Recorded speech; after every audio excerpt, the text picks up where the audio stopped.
So what is it we're working on? Mechwarrior Online.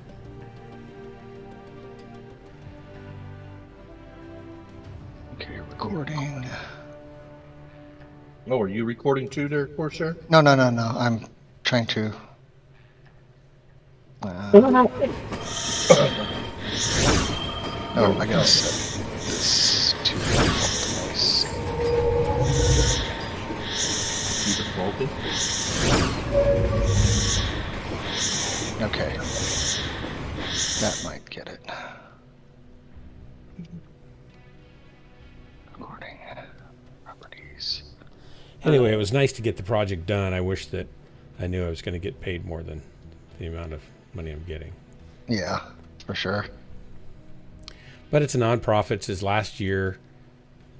They're friends. So it's one of those things where I'd probably do it for free if they really needed it. It just sometimes it feels better to do it for free than to do it for way too little. Right. Yeah, I've done things for friends for free before. Yeah, I'm happy to do that a lot. Oh, we had Swarmy too. What? Hi. Uh-oh. It's the Swarmster. Oh no. It's a swarm. It's the Swarminator. Do I sound back to normal again? Yeah, I think so. I sound kind of funny now. I had to reset my Windows input also. I forgot that one. Oh, so did you change hardware at all? Are you having sound issues as well? No, just settings. I changed my default device to a virtual cable input. And that kind of confused things. And I was getting my volume too loud a little bit, but now it's getting some kind of sound looping through it, sounds like. I don't want to trace it down. It's not that bad, so I'm probably just going to live with it. Because I don't want to mess with it. Right. You don't want to moose with it? I don't want to moose around. No moosing on?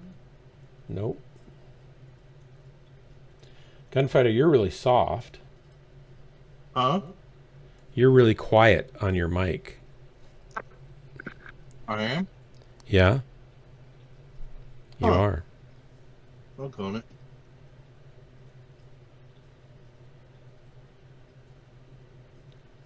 Are you coming in, Swarmy? Oh, Yeah. I see what's going on.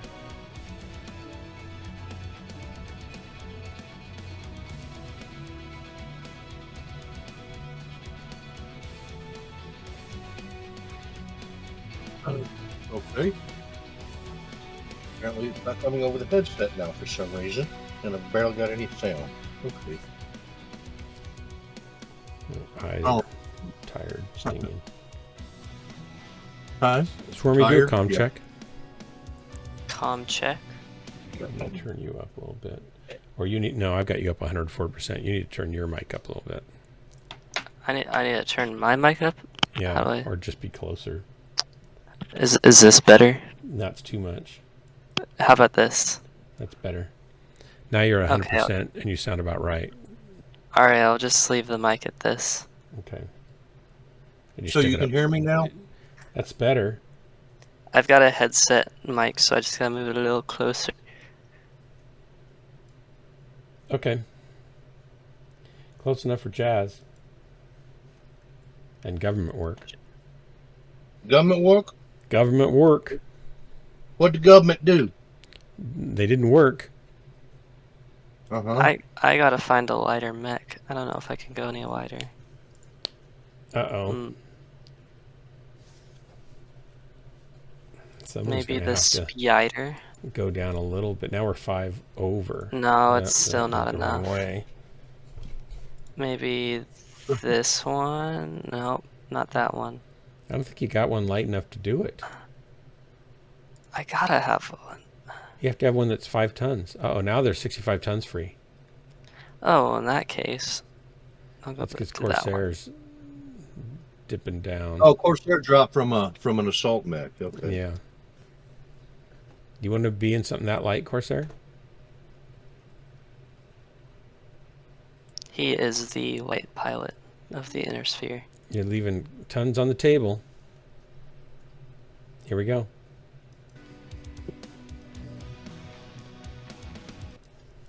Is my stream going? Looks like Barely. It is. I know, right? Did you say you were a rhino? The stone rhino? Jennifer keeps texting me, which means it the screws up stone the rhino? monitor for Effie, which means that I have to go back and forth and restart it. I was not going to her house tomorrow, so maybe have your ringer on in case I need to call you, or leave your door cracked open so I can turn it on in the morning. I don't know.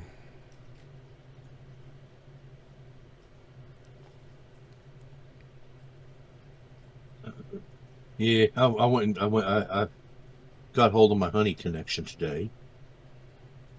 I bought a whole gallon of honey. You know, local real honey. Yeah, I've heard it's the bee's knees. Oh man, it's even better than that. I mean, it's a lighter honey that we got here. You know, that they make. Like the bees are lighter?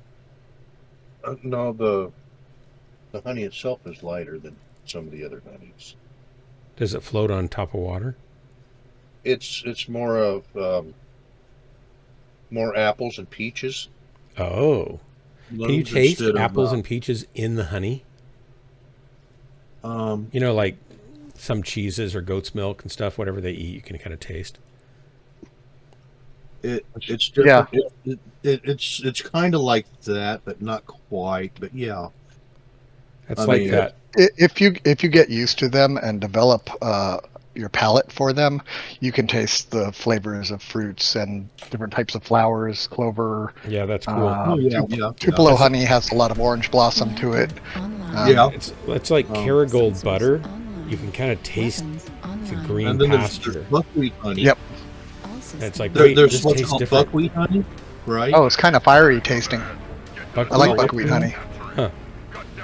Well, the buckwheat honey is not on my primary list of best flavors, but it's oh my god, it's a different flavor than like say orange blossom honey. Yeah. And apple peach honey is different than say clover honey. I mean, I enjoy clover honey quite well too, you know. But I don't. The buckwheat's got a little I don't know what to call it. It's got kind of a peppery feel, throat feel to it. So not really a tang, like not a sour tinge or something. It reminds me of eating. It's more like a sorghum to me. I don't even know what that tastes like. I haven't heard that word for so long. What? Gosh, there's so many lights down here. A sorghum. Asparagus. Not asparagus. So is a plate of asparagus that has one piece fall off? Is that an asparagus that fell off? I'm almost dead. It's an asparagon. Asparagus because it fell off. It's gone. I'm dead. Dead? Wait a minute. Yeah, he's only got a lance and a half of lights all over him. They're all lights. Huh? Well, lights and mediums, but yeah, they were fast. I got a light mech. Target spotted. Okay, Dark, you see those uglies over there? Yeah. I don't have a good Okay, shot watch at out. anybody. They've got a lot of lights. You all need to bunch up. Roger.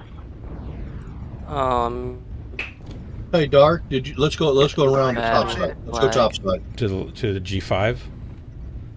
Fox 5. Fox 5. Fox 5. Let's go. Follow me. I'm not. Well, if you're going that way, I'm fine. I don't want to go right into them.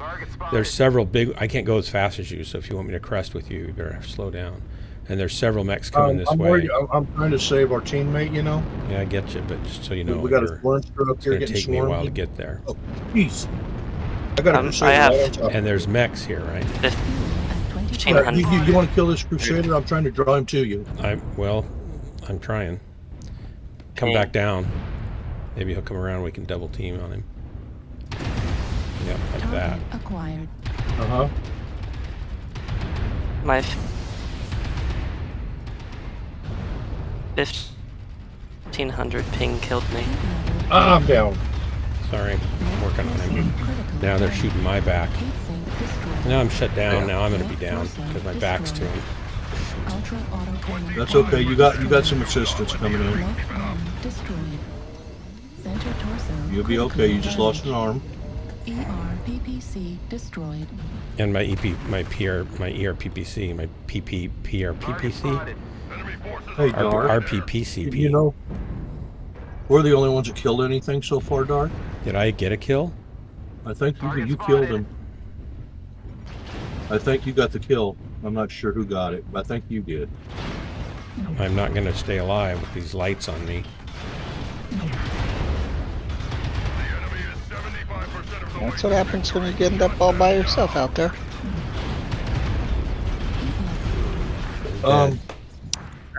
I died so fast. I did get a kill. Like I I didn't said, know I our think team was getting we rolled, got though. the Wow. kill on our team so far. We got the only kill on our team, Dart. Wow. That's why I said It is- bunch up, but you know, And that's because we went as a team. You know, Yeah. I was going up. I couldn't bunch up. I had no parts to bunch up with. I had 7,000 ping. I couldn't bunch up. You know, poor this, Sarah. this You could've whole fell back 20 where we million were. ping thing, I don't know, Squirmy. You know those large 20 places million. that I haven't got that high You before. could be looking at the wrong numbers. Yeah, that was your teammate sending them at them. Hey, Dantu, welcome. Oh, let's see. Hey, I got an I don't know. assist. Hey, and Stalker. 200 Yeah, There was too many Helium zeros enriched to count. bees. there's too many what? Zeros on my ping. Many Oh, zeros. It's Lord. hard to keep track of what it is with that many zeros. Yes. Are they petabytes and Oh no! tera? I'm down to one terapix? pixel in tier 4. Yeah. Hey, Oh no! look at it this way.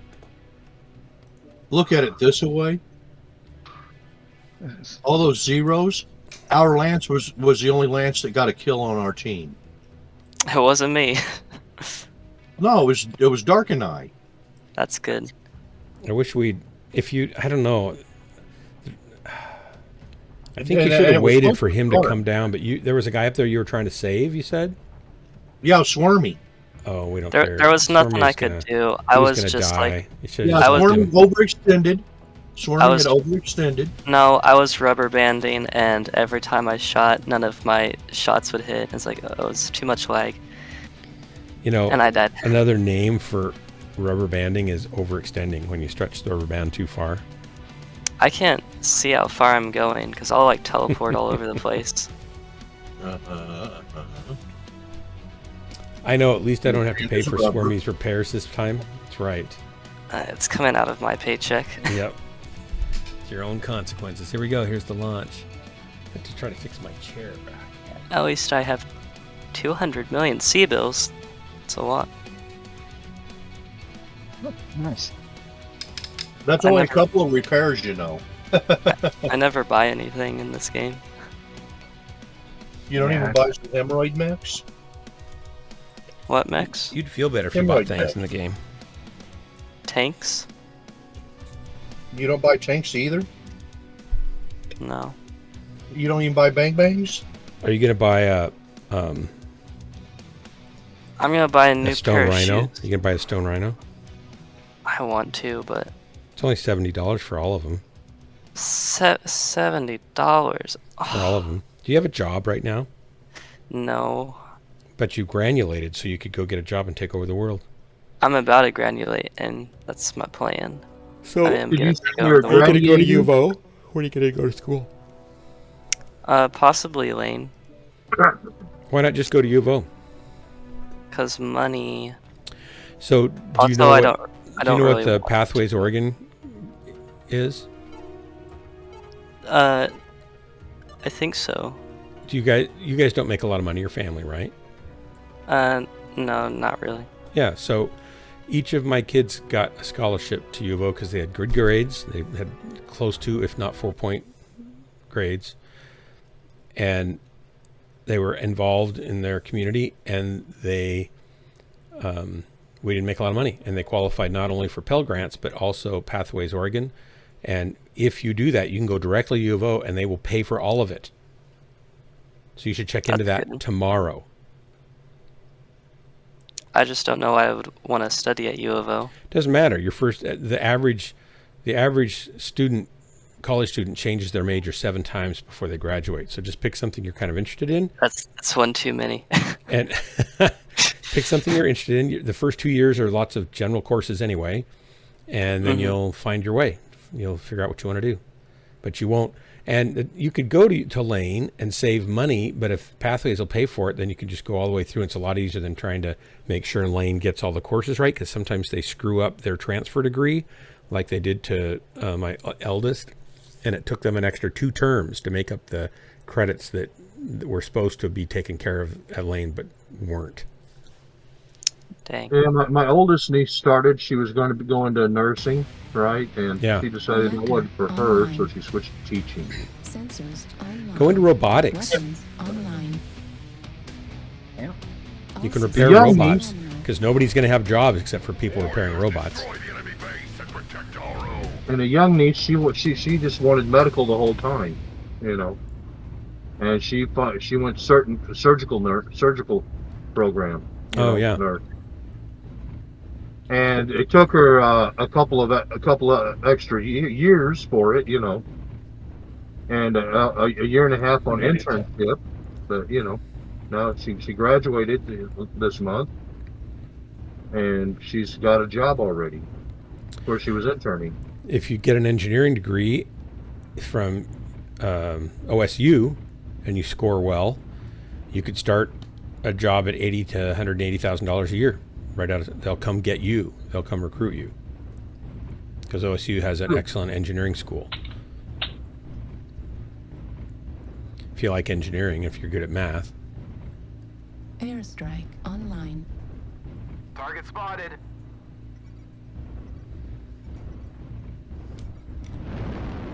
Target spotted. Target spotted. Do you have any idea of what things might be up your alley, what you'd like to do? Kind of. Like what? I'm interested in like EMT work or firefighter work, as well as being a pilot. My cousin was a pilot, and that's something I'd be interested in. Target spotted. If you want, what kind of piloting do you want to do? Maybe Navy, for a while. I think that'd be fun. Airstrike online. Oh, Do you have to get your 4-year degree before you can become a pilot in the Navy? No, I think 2 years. yes, 4 years. It's 4 years now? It's always been 4 It's years. always been 4 years. Ever since I was in, unless you want to be an Hold Army helicopter pilot. But you know, you'll need at least 2 years to do that in the Army, Spotted. and then most of the time they're failures, and they end up doing other crap. You know, in the Army, because they lie. Target spotted. They lie. Recruiters lie. It's They not even that they definitely- lie. It's like they have no control over anything other than getting you to sign on that piece of paper. Target spotted. I'm talking about the Army in general lies. Well, that too. But recruiters, you know, they can't really promise. The contract you sign isn't the job you'll actually get. You'll get whatever they give you. You know. But now, if you want to be one of the best aviators in the world and have the most choices after you get out, I think I'm shooting the corner of a building. Marine down. are some of the best pilots in the world. Target spotted. And let's put it this way: Major push. a lot of the Marines I worked with, they what do you call it? They worked for the airlines and stuff. Yeah, a I'll lot just flank as you around that reservists. way. I mean, I know a lot of marine airline pilots. Yeah, a lot of Marine pilots or Navy pilots go into civil service airlines and stuff. That'd be a pretty boring job, though, in a lot of ways, but at least you get to fly. It wouldn't be too bad. Yeah, you want to know how much they make? Doing A that? lot. Acquired. They make a lot.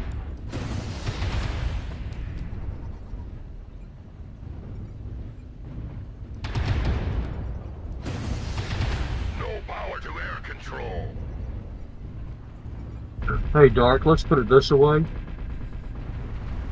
The pilots at the reserve base I was working on, Hey, in thanks for Dallas, doing. Let's do some damage. they every month they would come in Damage. Left arm and destroyed. they would buy a hog and a cow, and we'd have a barbecue that month. You know, that's how much money they made. And they'd buy us a truckload of beer Autocannon ammo at 25%. and sodas, and for the entire unit's family. Ah, shut down. Shoot. Sorry, I wasn't able to hear you. I was being killed. Say that again, please. Okay, those, like I said, those pilots when I was working on reserve base, the Yeah. INI staff, every month. What are you after? Every what? Right torso Every month? critical damage. Right torso They destroyed. come in for their reserve duty. Yeah. They would buy a cow and a pig. We'd put them on spits. Oh, They would buy. sorry. Well, we're talking the entire air group here, okay? Party. Right. I mean, you know how much a whole cow and a whole pig cost. A lot. And a truckload of beer. Yeah, And, one and of a those lot of mashed delivery stuff. potatoes and other stuff, right? Oh yeah, and we get a lot of stuff catered in for the party, Right torso critical. and yeah, every month. That's how much money these guys make. Missile. But they appreciated that we always had aircraft for them to fly when they come in, so they could keep their qualifications up. Torso. These were civilian pilots that had kept military For the qualifications. Like Piedmont. Is your mic like? Do you have like an air mask on, or your mic seems pretty Yeah. muffled? My mask is on. Okay, that's why it's hard to understand you. That makes sense. But no, New target acquired. but yeah, they flew for Piedmont, Southwest, American, Delta, some of them flew for UPS. New target acquired. I didn't know you could still go back and keep qualified on your aircraft. What do you mean? They're officers. But once you leave the service, I didn't know you They're could go reserve back. officers. Yeah, I didn't No, know you could do. reserve. I guess reservists would have to keep qualified, right? Yes. Yeah. I mean, even reserve Marines, once a month, two weeks a year. Yeah. I mean, on the enlisted side. I mean, you keep that. Do you sign up The to be a Marine Corps reservist has when an you? entire division and air wing that are reservists, right? And if if you didn't know, during the Gulf War, Marines called in the reserve divisions. During and during freedom in Afghanistan, Marine reserve divisions were constantly active.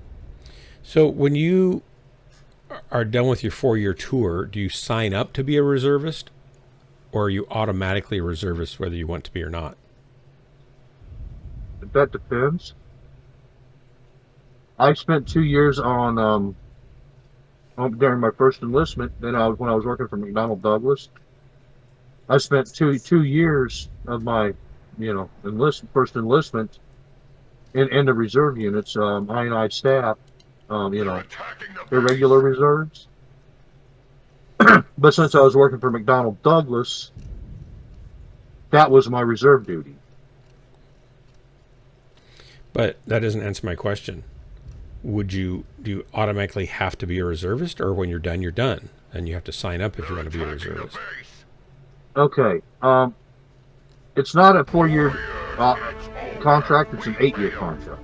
What Right. is when you sign up for a 4-year Okay, when you military sign up hitch? for the military, It's not a 2 or a 4 year contract. It's an 8 year contract. Okay. Yeah, I didn't know that. You do 2, 3, or 4 or 6 or whatever active, Yeah. and then you spend for, however long you got left on your 8 year contract as a reserve. Yeah. What they call inactive reserve, irregular or inactive reserve, right? Yeah. You're not active. Now, if you want to actually get paid for that reserve time, you go an active reserve, and you go fill a slot wherever there's a So spot. inactive reserve, do you have to go do stuff every month and then twice, 2 No, weeks it's a every year? 6 months you go check in and I make see. sure So you you're can just kind there. of say, well, I'll be around if you need me, but I'm not going to be actively And it's like, involved hey, in that. or you're like, hey, are there any slots in this unit that's over in Korea or maybe over in Hawaii that needs an extra body or something, Can you do that in either case? Huh? Can you do that in either one of those situations? Like if you're active or inactive, can you say, hey, I'll do some inactive. I've got every 6 months. Can I go to Hawaii if there's a slot?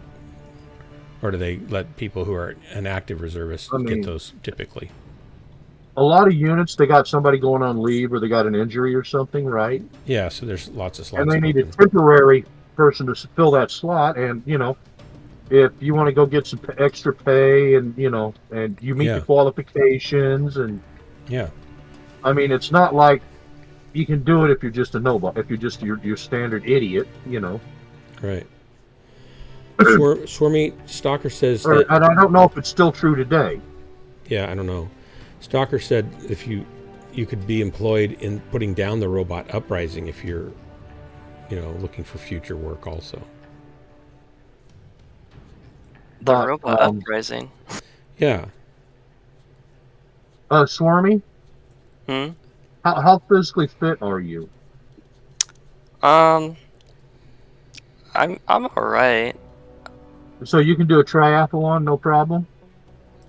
I'm pretty good with hiking and backpacking.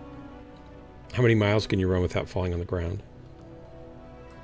Well, the most miles I've walked in one day was 20. What about 21 miles? running though? What about your lifting and your deadlifts and your squats and stuff? What about squats? I'm probably good with squats. Combat pilots, right? You're looking at 10 miles a day run. Oh, that's not bad. You're looking at squatting, squatting 400. Mm-hmm. Can you squat? You can squat 400, right? Probably not 400. I'd need to get some practice with that, but Okay, the thing about combat pilots, your legs and your weight, your back, your spine, your abdominals and stuff, right, have to be extremely strong and extremely solid. Because when you're pulling high G's, unlike in the movies,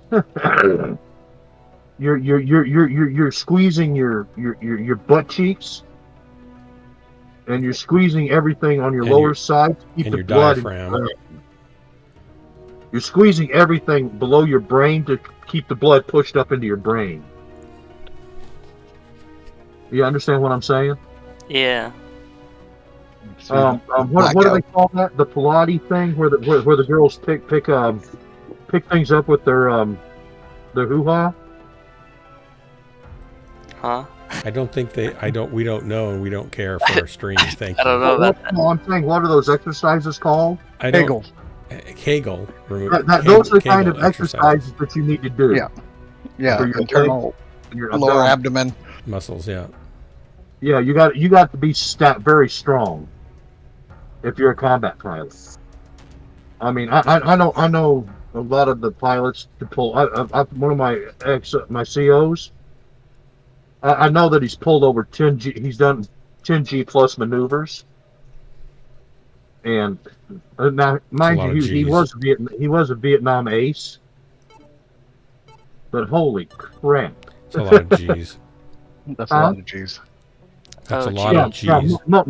Most pilots start passing out around 7 Gs. They start passing out. Most average men Geez. start passing out at 5 Gs. Well, unless they're trained and they have a G suit on, you mean, or I even if said they're. I said average men. But is that with a G suit on, or not? That's your average man. Yeah, your average man will pass out at 5 Gs. Yeah. Women, your average woman can 5.5 to 6 Gs. Believe it or not, women can withstand more Gs than men, on average. It's because when they have babies, nothing's worse than that. So it's like, whatever, I can handle this. Because they're designed for that kind of muscle use. You know what I'm saying? Yeah. That's in their design specs.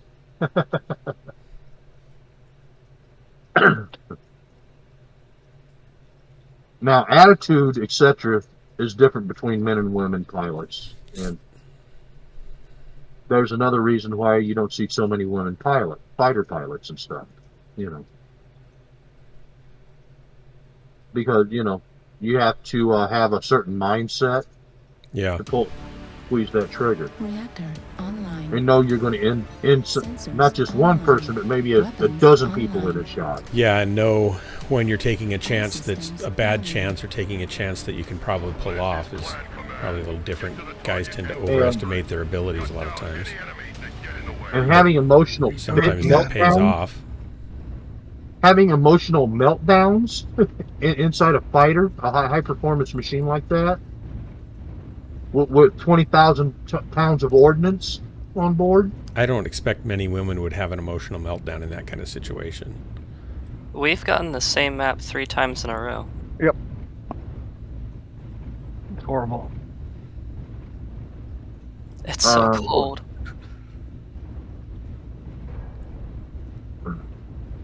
Dark. Yeah. Yeah, they have emotional meltdowns. Like after combat or during combat? Before combat. Usually, well, they have them all the time, but a lot of the women have had serious emotional meltdowns. Like what percentage would you say that is? 30% of them. Really? Are there any kind of studies on that that people can point to? Already in the point. Have you heard of Tammy Duckworth? We need to take No. out a generator of theirs. Senator Duckworth. No. Target spotted. Yeah, she's an Illinois senator that doesn't have any legs No, I don't know who she is. because she crashed her Black Hawk and killed everybody on board. No, I've never heard of her. Target spotted. Target spotted. That sounds like a bad time. While she had a meltdown, or after she had a meltdown after she crashed it? Target spotted. The meltdown was happening because they were under heavy fire. Target spotted. Oh. Explodies. You got explodies, Corsair. Target spotted. There's boom shakalakas over there. It's a Timberwolf Bravo. We've got a Airspace. We're at, lighter, we medium. got a flanker up on Fox 4. Yeah. Juliet is an Osaka. Okay, here, let's go around This is a around bad Fox place. 4 and get the flank on. Target spotted. Sorry, Corsair. That's okay. I'm Come gonna on, get away from let's here. go Fox 4 and get our flank on. Let's take that solo. Target Come on, spotted. people, let's go get him. Oh, never mind. It's not a solo. We gotta stay down. Target spotted. I see y'all ain't coming to get. I'm in a bad place. Command confirming that enemy beta is. I'm gonna have to come back here and hold the place apparently. Target spotted. Hey, you are aware this is a pea stain, right? And we got to have somebody in the pea stain. Yep. Well, I'm going back to where I was.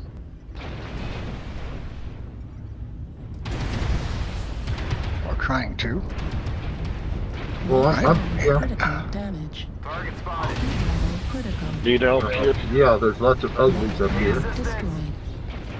I'm getting tagged from all over the place. That huntsman up there. Yeah, you just stay Echo there because there's a 7. marauder and a bunch of other crap down here in the middle. Critical. Target spotted. Heat sink destroyed. Left torso destroyed. ERPPC destroyed. Target spotted. Man, I love my enforcer. Hey, y'all right want over to come here. around Fox? Hey, y'all want to get around Fox 4, please? Yeah, I'm coming. We're getting the heck crapped out of us here. Target spotted. They're all up there just shooting down on us while we're trying to hold this place. You know, like we were calling for you There's before. somebody behind but you the never building, Echo 7. Heat level critical. Not anymore. Target Not spotted. anymore. We got a marauder down here in the center. We're kind of taking care of the guys up here in the highlands. Well, don't worry, we're losing now, so it doesn't matter. Because you know nobody's in the center with me. Target spotted. Heat level critical. Good kill. Corsair, Okay. what happened? Did you go down? Yeah, I'm down. Could you some help in the center, please? On our way. You know, doing the mission.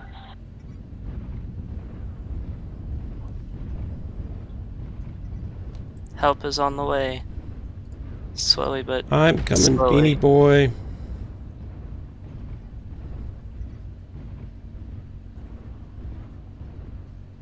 Oh, there goes my arm. Let's see, choose carry red. Armor at 25%. And you know, I don't give a crap.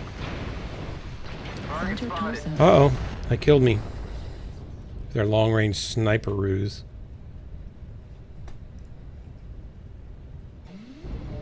Heat We were making a comeback there for a moment. No, I'm down. Coming back. Oh, now you're coming back after we've lost. Okay. It's not over yet. Okay, it might be over. I mean, you know, acquired. I've only been calling for help for what, 5 minutes now? Critical damage. Kodo, howdy. You don't have to use my build anymore on your Machine gun Moonwalker armor should you at want to. 25%. Right I know you don't torso like the critical range on the damage. Ultra 20s. These are Ultra 10s. These are 10s, not 20s. Right arm destroyed. These have Wow. decent range, better than I'm able to shoot Machine with. gun destroyed. I don't have any weapons. I'm not really up to speed on this thing. Anyway, let me see if I got the skills all in. I don't think I even have all the skills in yet, so I should check New that. target acquired. Target spotted. Yeah, look at that marauder. I mean, yeah. I'm Yeah, looking at it. Yeah, I've been calling that target out for a while. I shot it a bit earlier, but I mean, you know, when y'all were in down there with us, y'all took off over on that side all by yourselves, you know. When I was calling to help go knock a couple out that were lonely, but no. This is the. I'm gonna I have to got look and 2 see what I'm in kills. actually. I got 2 kills. we got Nice. 2 kills. My rating went down. I got 2 kills and 457 damage, and my rating went down. Mine went up. Man, how much damage? Well, you did a little bit of team damage there, Dark. Details. And you deserted your lance. I went up and killed things. Only 21 team damage. That's terrible.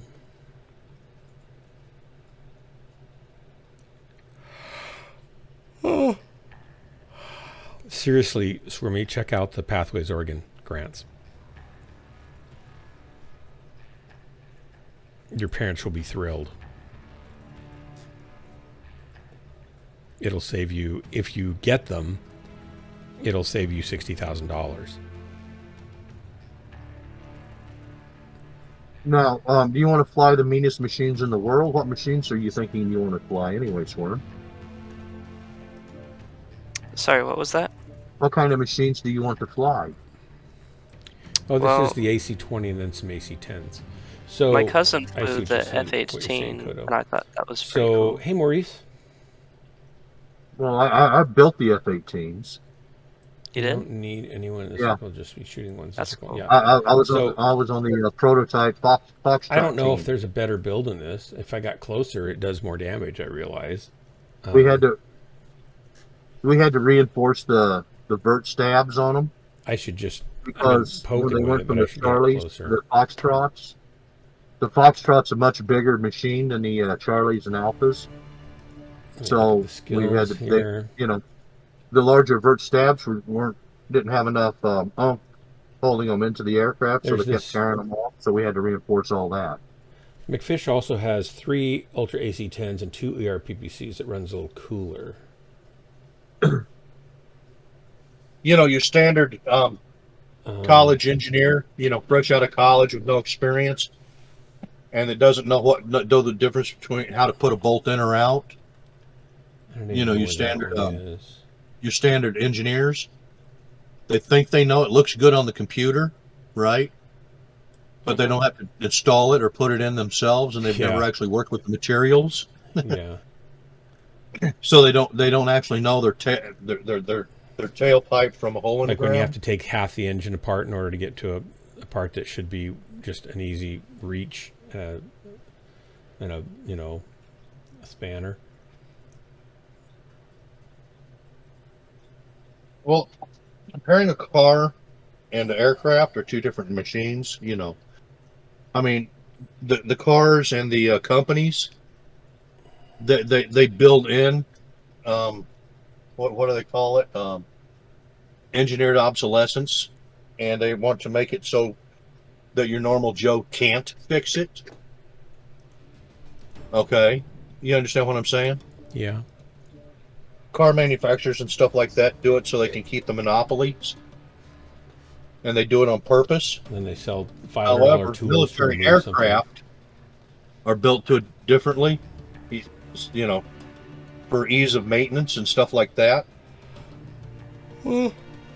So they're usually built different, but it's like, oh yeah, we need these things, and but we have to stay within X weight restraints, And I mean, that's like the on the Harrier, the 19 to 22 reactionary control ducting was so light that it kept blowing out. And the British and Canadian aircraft didn't have that issue because they didn't have the same weight constraints. You understand what I'm saying? They were like, okay, you can make it heavier, just make it last longer, make it work better. And, it doesn't matter if you're 10 ounces too overweight. We can take 100 pounds less ordnance. You understand what the difference is there? I'm actually in the mech lab and I'm not listening very well. So if you're talking just to me, I'm not tracking. Sorry. But I mean, it's really funny the way that works. That's why there's a Band-Aid on the Harriers still yet that I designed back in the 80s for it as a battlefield expedient to keep them flying. But it's still there. It's been there since I think 87. Since I designed it in 87 to solve the problem of it going kablooey. So that until they got an actual fix done. Yeah, you told us about that. What did it fix? Reactionary control duct that was blowing, and it was jamming up one of the Samsungs, the one that the control that where they controls the vents, that they use to hover. Oh, okay. That make the vents and that were causing aircraft to go flipping up downside and stuff over the runways, When killing they're trying to pilots, land. Yeah, going through hangar bays and stuff like that. Yeah, that's not slamming good. hangar bays sideways. that's not good. Yeah, the reactionary control system.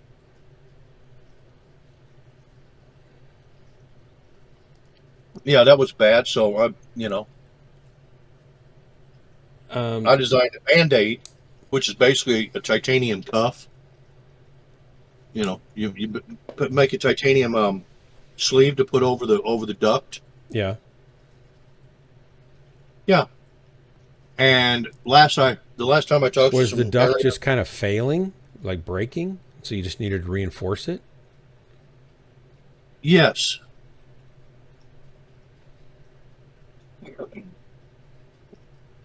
it's like a 3-inch pipe Yeah. made out of 12,000 titanium. And thousands of It's pounds of cracked. pressure comes out of it? Well, I mean, it's only 8th-stage air that's getting blown through it. 8-to-1 compression air that's getting blown through it at maybe 2,000 degrees. Oh, so it's hot too. Huh? So it's hot also. For a jet engine, that's the cooling air. I know, but it's hot for coming out of a nozzle. You don't want to stick your hand in front of that.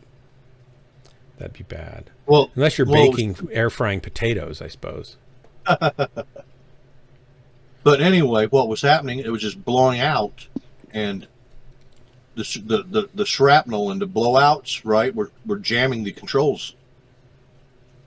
I mean, And so did they just not make that nozzle strong enough by design it when wasn't. they No, designed it? it's a duct, not a nozzle. There's different things. It was ducting. But It gets doesn't it big come out? air through Isn't the where it nozzle. comes out of the duct? Isn't that called a nozzle, or is that just more of the duct and then it stops? When it comes out of the duct is a nozzle. Okay, but the duct was This failing. was a duct that was coming right off of the 8th stage. Okay, Okay, here's the Works. one that comes right off the engine. where it's hottest for that duct. Right. And the British and the Canadians, that part was 5 times heavier and a lot bigger and thicker Interesting. than what was on our birds. Maurice, if you come over here, we'll get you in a group. Just come on over. But like I said, this thing, if you were to drop a 3/8 inch wrench on it, it would puncture it. Wow. If you that's from the height of your knee, Yeah. from knee height. It's like, oops, the 3/8 wrench slipped and it bounced off a couple things and then it hit that duct. Oh man, now you got to replace the duct. And was the duct made out of titanium also? That's what it was made of. Yeah, just super Titanium. thin. Yeah, it was 12 thousandths of an inch thick, except where it connects, and then That's the really connectors. thin. Yes. Why would they make it that thin?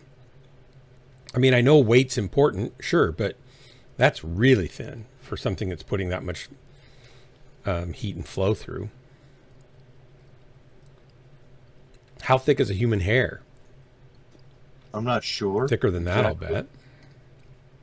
I think it's. I'm pretty sure the human hairs are like 7 thousandths of an inch. I think that's the thickness of your average human hair is around 7 thousandths. 70 microns. But Isn't 70 microns 70 thousandths?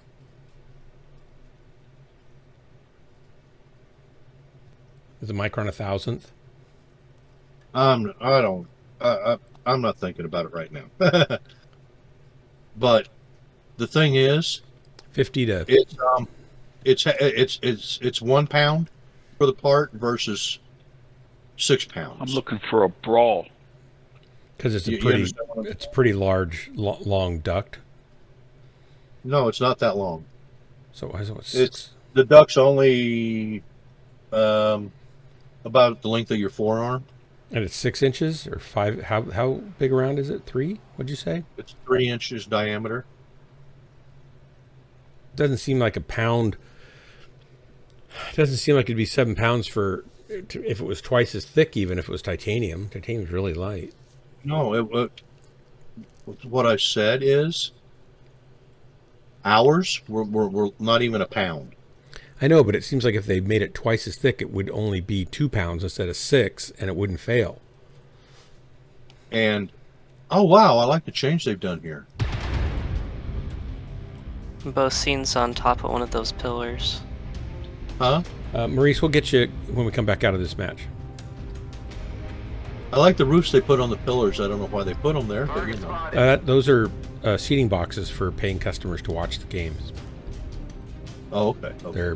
They're press boxes and customer boxes. Oh. I should probably stop shooting them then. For rich people, private viewing boxes. They have restaurants up there and probably apartments because it's really quiet to sleep when there's DACA going on down below.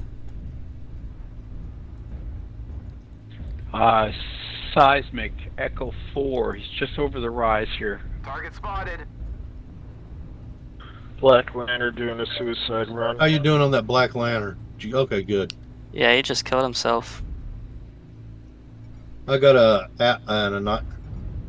Annihilator, Charlie. Target spotted.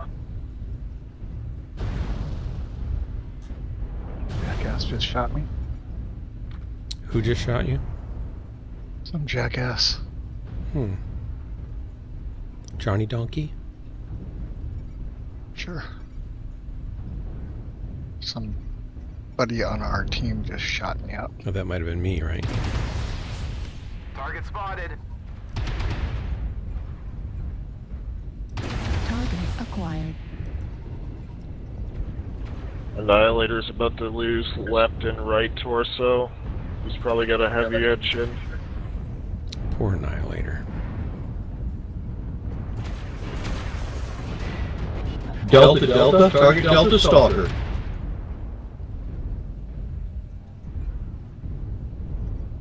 I can't reach Delta Stalker. Why?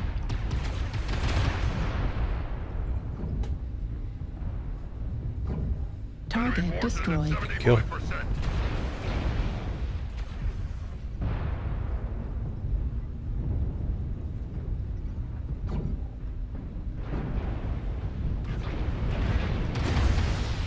Target acquired. Behind us, light javelin. Heat level critical. Foxtrot 4. Artillery away. Artillery out. Watch out. UAV up. Good kill. Oh wow! I got that. I got that kill with artillery. Airstrike. Nice. I've lost 60% of my firepower. Fuel at 25%. Target acquired. Good kill, Dart. Thank you. I needed that assist. Target spotted.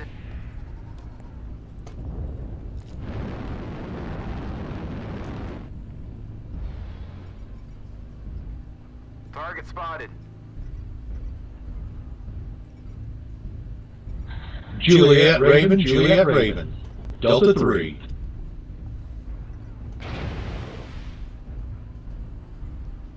UAV up.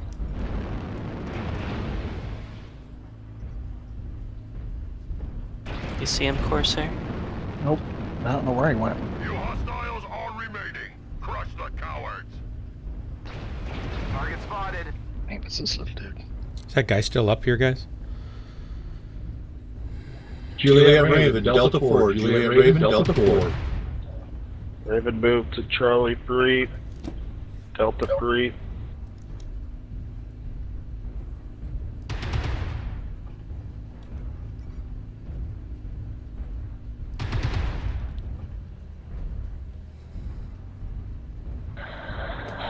Raven's lagged. Remember, the high ground, Charlie 4, Charlie 5 is a sniping Target position. spotted. Kilo Raven. There's Kilo one Raven. Raven left over at Charlie 4. Frosty. Oh, yep, there he is. He took me down. I got 1 kill, 6 assists, only 500 damage. Seriously, I don't know why Good anyone work, plays guys. that piece of junk. There was like 5 on their team. I did okay. You did okay? I think I did I reasonably. survived. Got a kill. I survived. Oh wow! 433. I got a green up arrow. I've seen one of those. Not very often. Oh wow! I walked right I past also- King Crab. I did not see the King Crab. Dave We GT. hey, our team got 4 kills. Our Lance got 4 kills. Nice. 6 assists, 7, 7, 7. Sweet. Dave GT, I didn't know Very you worked on A10s. I think A10s are cool. I got 7 assists. Sweet. I'm Do what? encroaching on tier 2 category again. I'm tier 5 now. You're welcome. Anything else I can do for you? Let me drive an assault. Well, you were running a spider. Oh, yeah. I actually did better in the spider than I did in my cheetah. So, Swarmy, what kind of aircraft were we thinking on flying aside from a horny toad? Anything really. Oh, you're wanting a fighter though, right? That would be fun. Okay. I think any airplane's going to be fun. I know. Anything. What isn't One fun? of those Airbuses is not fun at all. Oh yeah, probably. That is, unless you. Well, okay, no, I ain't going there. Not on Darkstream. Thank you. Good call. I'm not going there on Darkstream.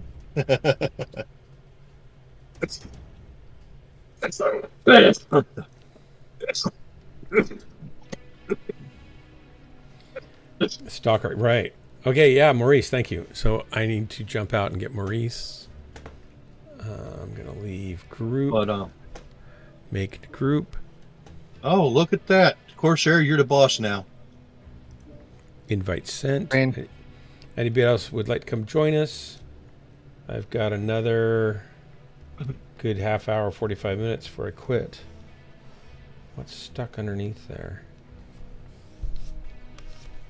But yeah, get your, oh yeah, on your upper body strength, you're going to need a lot of that. I remember MP Sullivan, he come in pretty much dead stick one time. Anybody else want an invite? And he had to muscle the flight controls on an F4. Because he lost all hydraulics. How do you even do that? Huh? How do you even do that? Bell cranks and cables. I know, but there's thousands of pounds of pressure on those flaps. Keyword. Fairly balanced so that you can still do it, but just really hard. You go slow, 200 knots instead of 1,000. Yeah. And you have the strength of the Hulk. You have the upper body strength of the Hulk. Well, that's easy then. The aircraft was a strike aircraft when he landed it. Okay? It was a strike aircraft after he landed. What do you mean? I don't know how it held together as long as it did for him to land. I mean, I could stick my hand between the fuse and the wing root. We're green, by the way, if you guys are. We're green. 3, 2, 1, launch. All the hydraulics were blown out. I mean, he pulled in excess of 10 Gs in that. Is that what caused the hydraulics to fail? Yeah.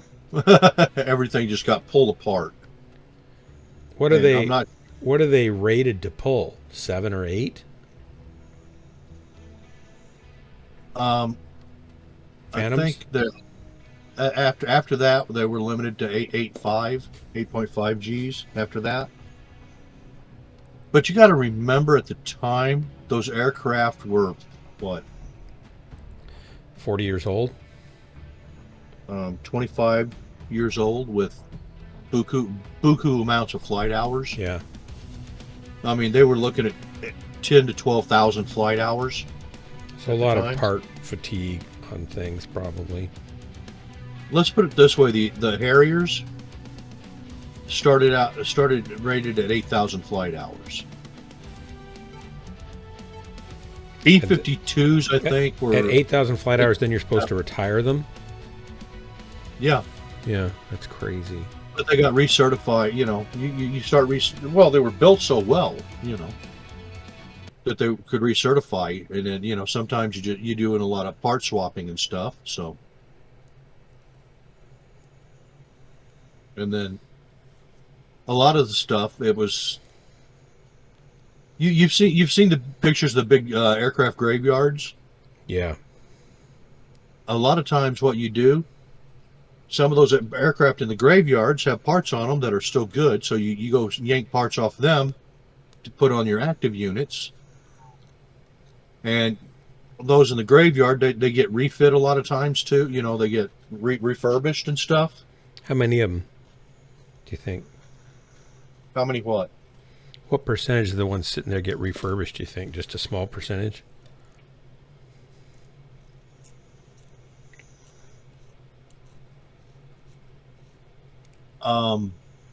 It depends on the airframe and the need. And the need, yeah. Do they It's still usually- make a lot of replacement parts for a lot of those older planes? Like the factory could crank some more, Weapons No. custom cast parts, or they're just out of luck if they don't have them. All systems No. nominal. They don't even have the tooling anymore to do it. Yeah, All warriors on the surface. but they could 3D print a lot of the parts now. All hostile. Show Excuse no me? mercy. They could 3D print a lot of the parts now out of titanium and stainless steel and stuff like that. Then they just have to machine some of the fitting places.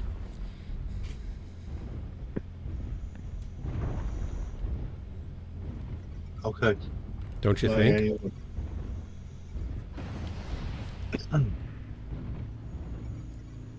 If they really had to have them.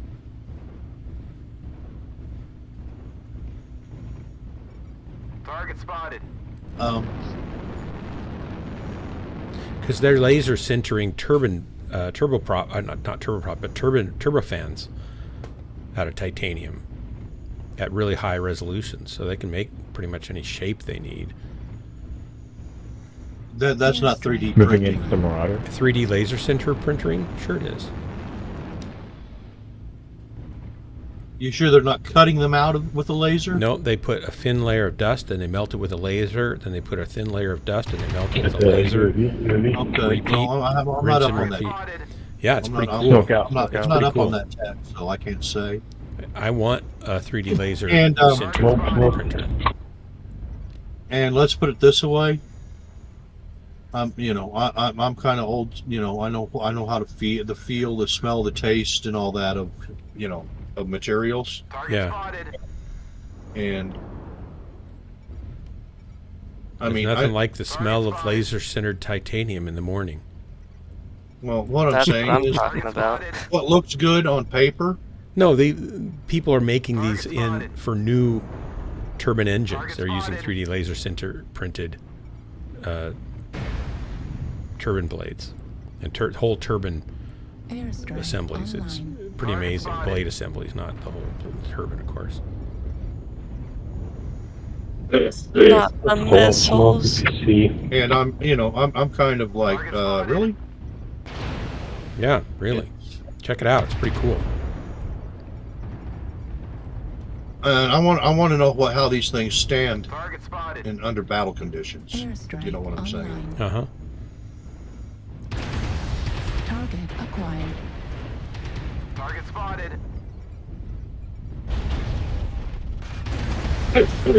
What's that behind us at Delta 5, Echo 5? Nothing. Heat level critical. Oh, really? Then why is it still there if it's nothing? Not there anymore. Nothing. I removed it. Okay then.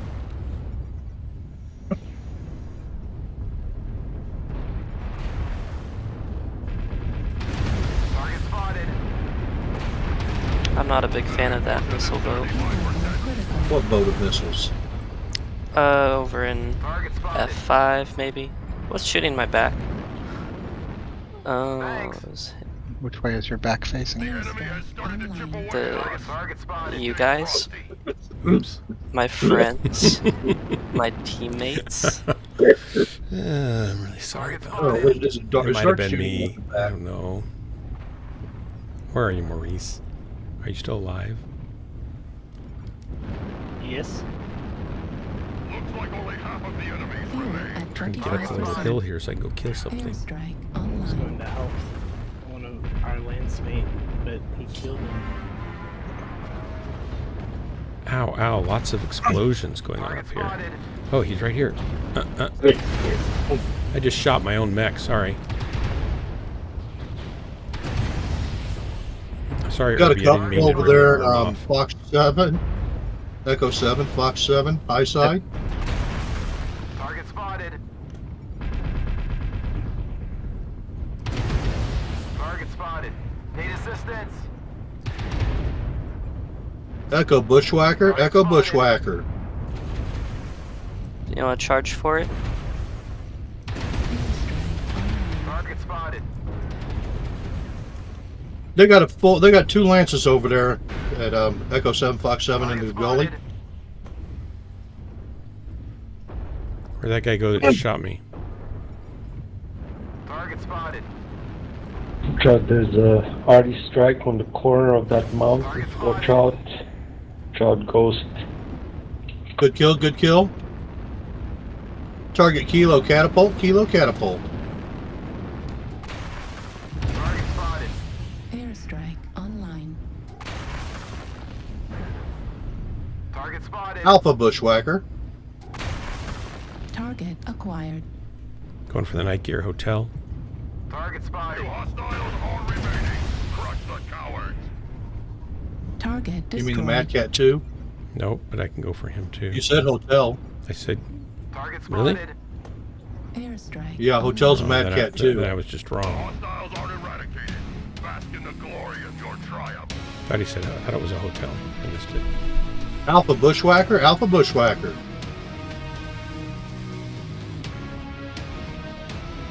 Alpha's down. Kilo Oh, man, Catapult, I'm getting Kilo lag again. Catapult. I almost ripped that Irby apart. Charlie Mad Dog, Charlie Mad Dog. I got a penalty. Oof, Hotel Mad Cat. We won though. we did. Ah, Ooh, crap. ha. Oh, Reese, I got to turn you up. hey, I can't Dark, even I hear figured you. it out. We're in different matches. Yes. So that's why my hotel was wrong because it was right. I get it now. It was the correct hotel, but also not for you. Not for me. Hey, Great Wolf. I'm down. Dave GT, gifting some sub tiers, some tier tub subs, I mean. Thank you so much. That's very kind of you. You must be awesome. I mean, they're all awesome. Matt Sender, Great Wolf needed to sub anyway. Yeah, Modi, you come here anyway. Now you kind of feel probably obligated. Yeah. Way to use manipulation, Dave GT. I'm all for that, by the way. Pillbot. Who are you manipulating now? Oh, Dave GT threw some gift subs out to 5 people, and now they're stuck being subscribed for a month. Oh, man. Through no fault of their own, other than they were, made the bad life choice to be here at all. Oh, I see. I see. That put a big boost in my subscriber base too. I think my subscribers were down pretty low. It takes a certain breed of person to waste money on my stream, and they're kind of a rare commodity. Well, they're such nice people. They're super nice people, but there aren't as many nice people out in the world as we'd like to think. Sometimes they have to be nice and fiscally irresponsible. It's kind of got to be a combination. I don't think that was a kill. Derp, derp, derp, derp, derp, derp, derp. Okay, we're green if you guys are. You're not still in match. We're still in match. Or I not. was in a terrible, terrible accident in this last match. Hotel Mad Cat. It was a terrible, terrible accident. Yeah, they died very quickly. Anyone escorting someone down to tier 5 has to be rewarded. That's for you, Corsair. I teach people the things they need to know to be on the go. Downward. Good game. Good game. 9-12. That was a good game. Sadly, I went up there. Well, we can fix that. Don't worry. There's time. Don't lose. What's happening? Yeah, I went up instead of down. I'm trying to get Corsair all the way down to tier 6 again. I'm not dropping with you until I hit 3. I'm like halfway through 2. Oh, nice. I need to get out of 1. Yeah, you do.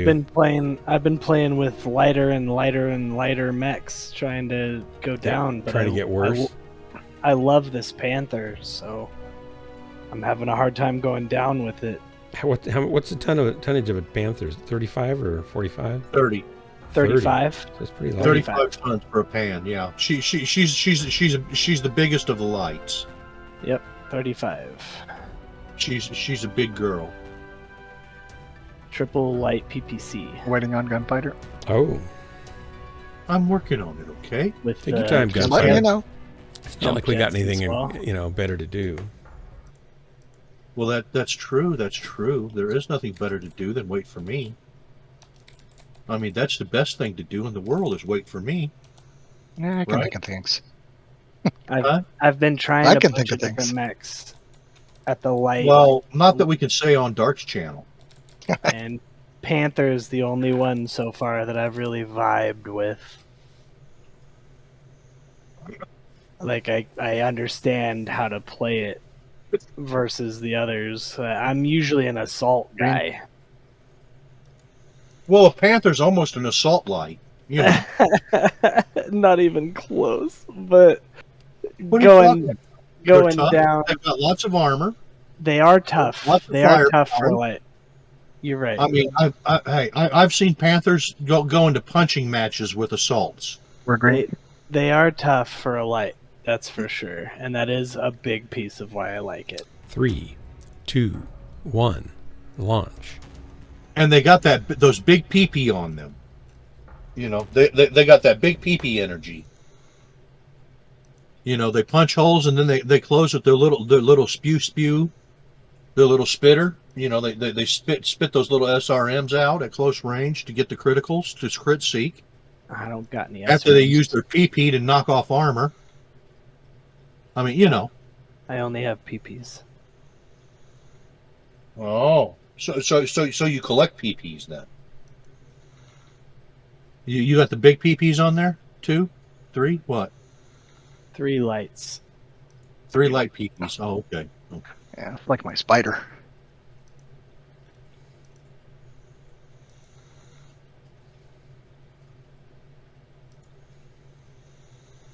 ERs are too Take too long. too heavy and too heat intensive. And the regulars have the weird damage.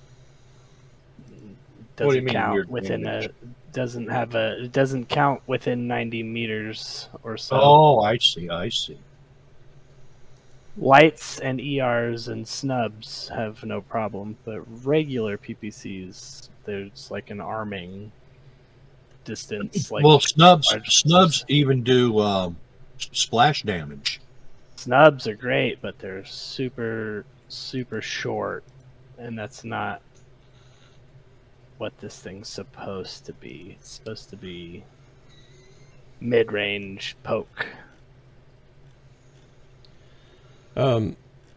Gunfighter Rocket Lab's printing 3D rocket engines also.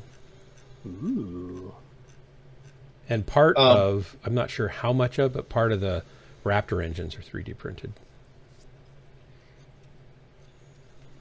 Here's a GE additive. 3D Okay, I printing. believe you. I just give you a little bit information here. It's kind of interesting. Copy. This doesn't have any pictures, I mean, but it's like I said, I haven't. I'm not up on those, so I'm not going to comment on them. I think you'd be interested in seeing it. Is all. The whole idea is it's just one really good weld. It's all a contiguous I weld. understand how the thought process on it and stuff, but It is interesting. I It's mean, really cool. I want to know, manufacturing. do they do it in vacuum or nitrogen purge or what? I'm not sure. Probably Not different sure, but- technologies, different printing materials. Like if it's stainless steel, you can print bronze and brass and stainless steel and But because I know titanium. I've worked titanium, and you weld titanium in nitrogen purge or vacuum. Yeah, and like with Otherwise, you aluminum, get you need all kinds of something defects. also so the oxygen doesn't ruin it. You get all kinds of corrosion, internal corrosion defects, and pitting and stuff like that in it Yeah. because of all the micro air bubbles and stuff like that. There is some fun parts about lasers that help with that. That you can focus it so hard that the layer at which it's doing it, there's no chance for that to occur. Because the laser's focusing very accurately on a very specific area, and it's not like a human hand.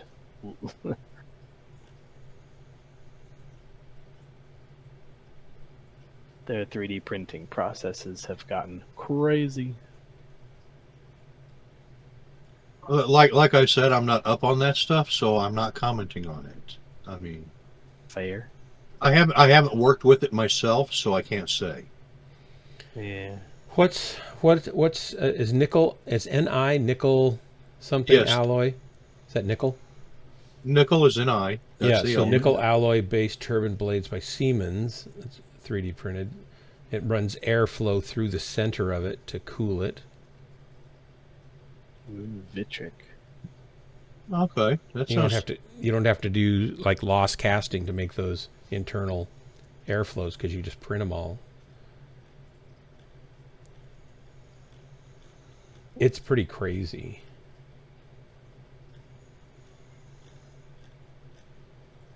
That's a kind of a technical paper on it. Just that one link to the GE site. I put an airstrike on my head. I backed There's up, and that some red cool thing was floating up there. videos on it too, I guess. So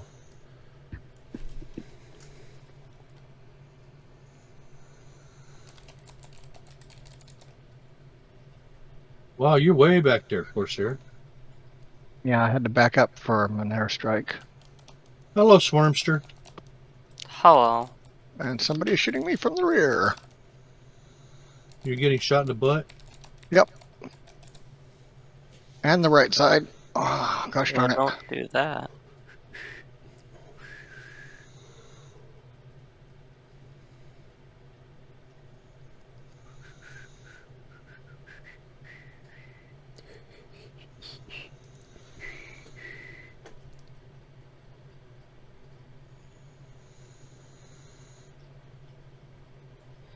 guess I need to move here. Target Alpha behind us, Jenner. Yeah, let's go this way.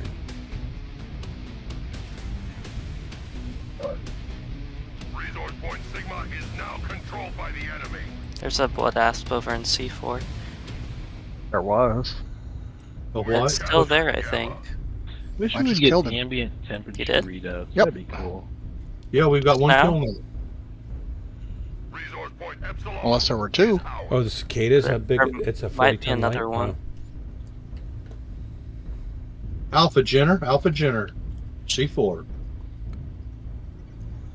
Whoa. Alpha has fallen. I'm not convinced I feel like that I'm you're getting not bullied bombed. over here. The enemy has resource point. Target spotted. Hello, I'm a robot. This way. Hmm. Could just be chat GPT generated voice chatter. I have to keep my mouth. I'm not Chat GPT. Yes, it's good not to lose them. Target spotted. Yeah, did you see that Black Knight just pushing me? Target Yep. spotted. Charlie 3 Osiris. I was like, He's about to come around your side there. hotel. You see hotel over there? Target spotted. It's lit.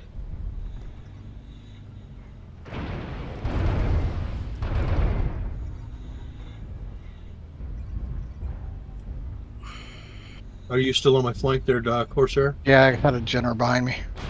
Behind you also. But I'm keeping him off your back. Where's it at? I don't see it.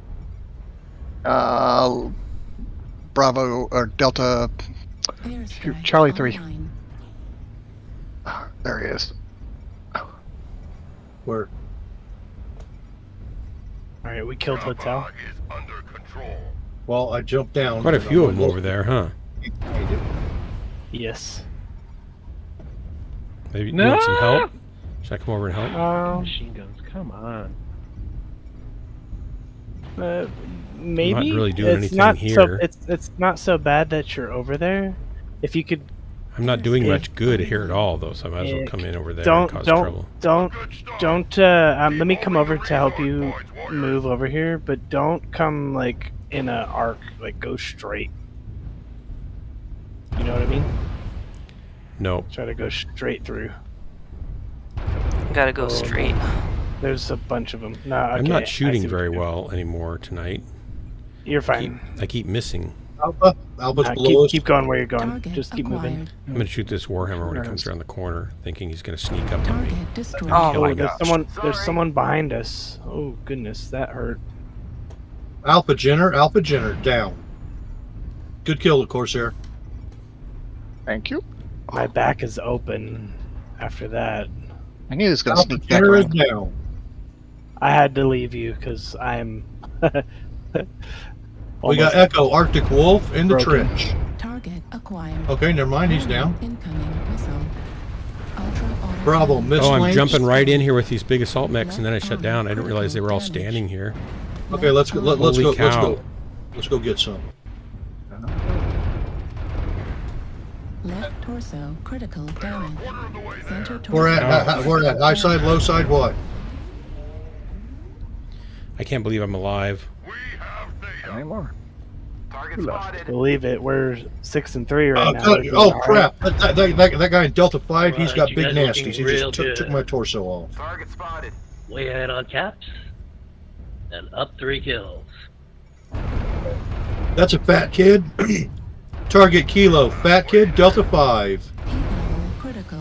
Somebody else is shooting me. Is that? Does he have four Gauss rifles on that thing? Target destroyed. Good work, guys. Very nice. That fat kid's got 4 Gauss rifles. Watch out. Target spotted.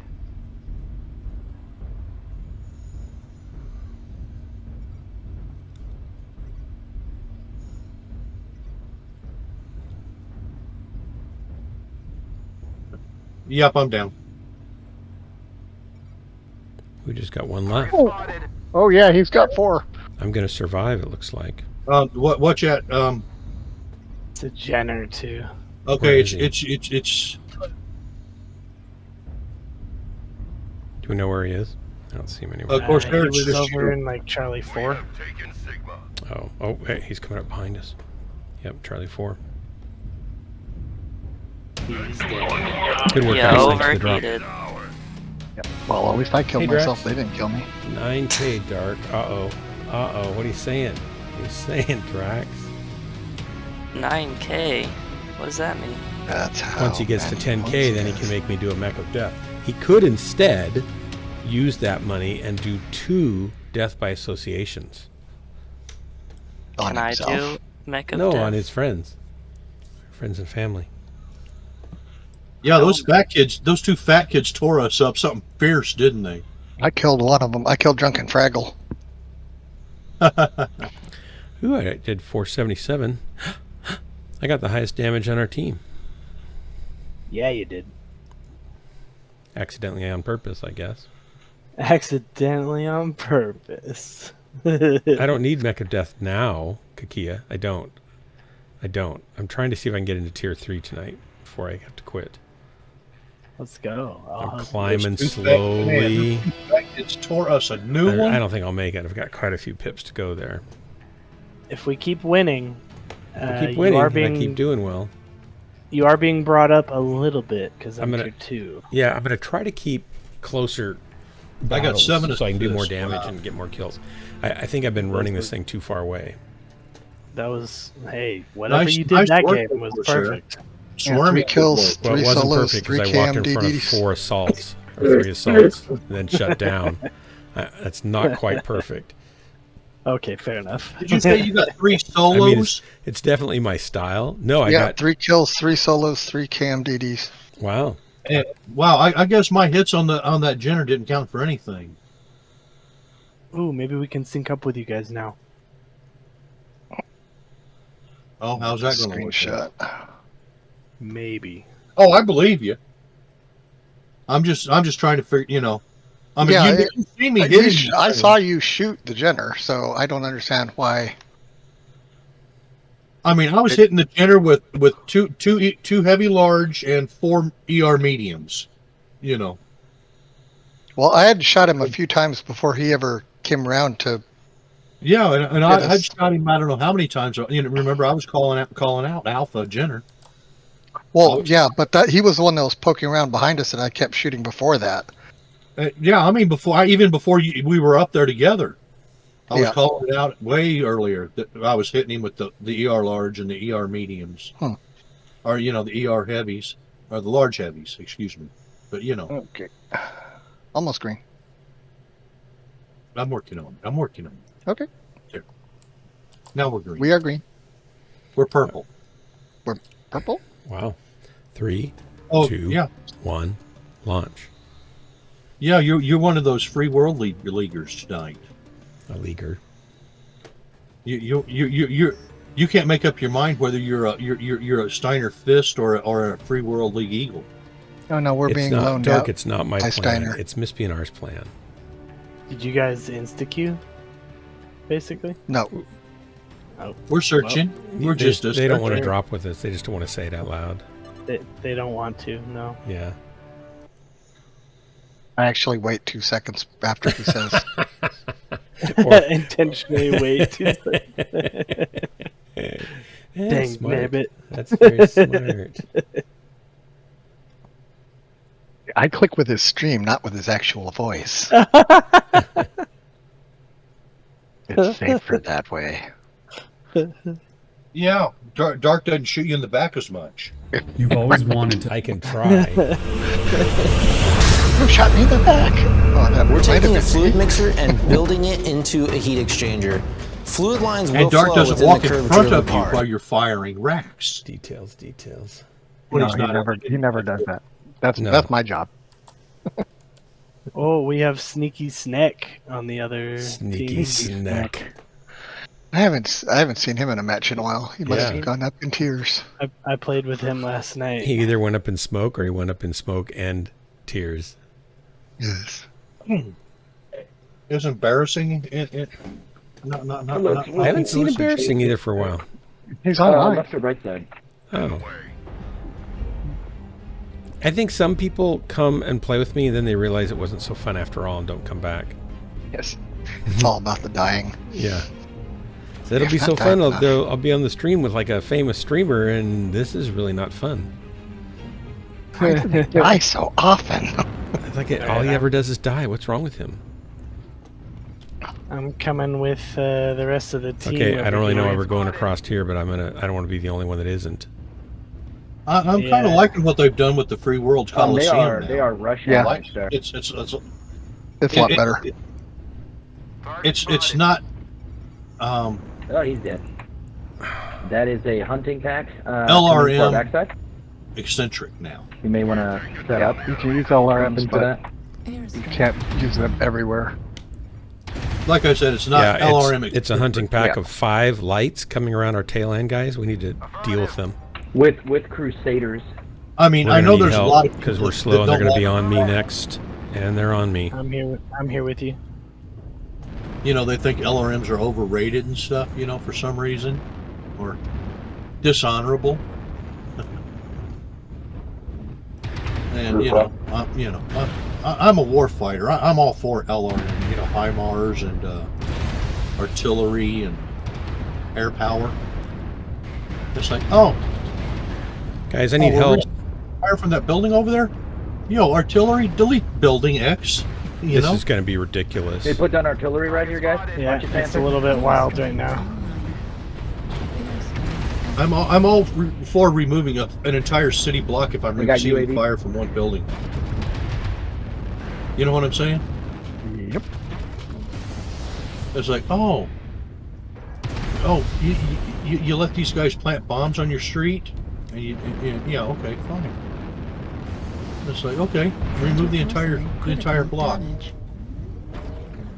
I mean, you know. They're gonna take us out. I'm down to hardly anything now. Who take me to?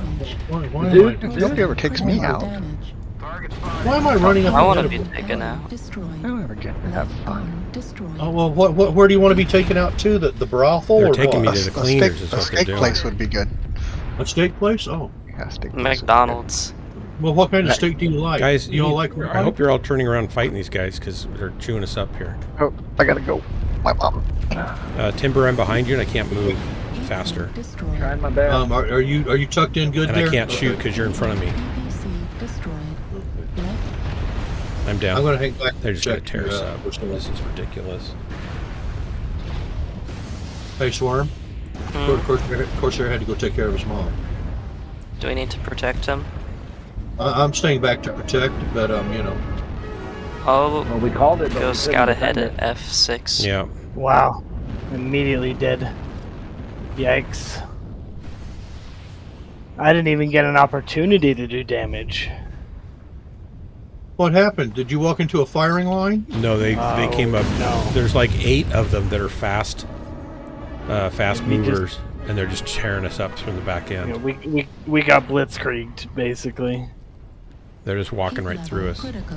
Yes. It's like 1, 2, 3, 4, 5, 6, 7, 8, 9 of them are all fast. Yeah. They walked right through And us. we and called didn't it, matter. and not enough people came back to stop it, so they're just ripping right through us. We haven't got a single kill yet, and there's Oh look, we only got one War of us. Thunder. One of us left. Oh, you back, Corsair? Yeah. Dark Okay. My mom's up, so it's gonna be my last match for a bit. Okay. That sounds like a good deal. Okay, I'm coming around. It's up to you, Grimweaver. You got this. I'm going after the LRM boat over here. Thanks to Hotel Marauder. Hotel Marauder. Let's go. If we're losing a person from the other group, can we now do 4? We'll still have, well, if Crimson's not playing. I am definitely not playing Dark. He is definitely not playing. Hotel Marauder. Let's finish him. How can I drop when I'm not even in space? You're in space? Nope. I mean, I'm not even in space to drop in the Mechs, Dark. I'm outside. Oh. Yep. Where's my mouse? There it is. Oh great, I got leg.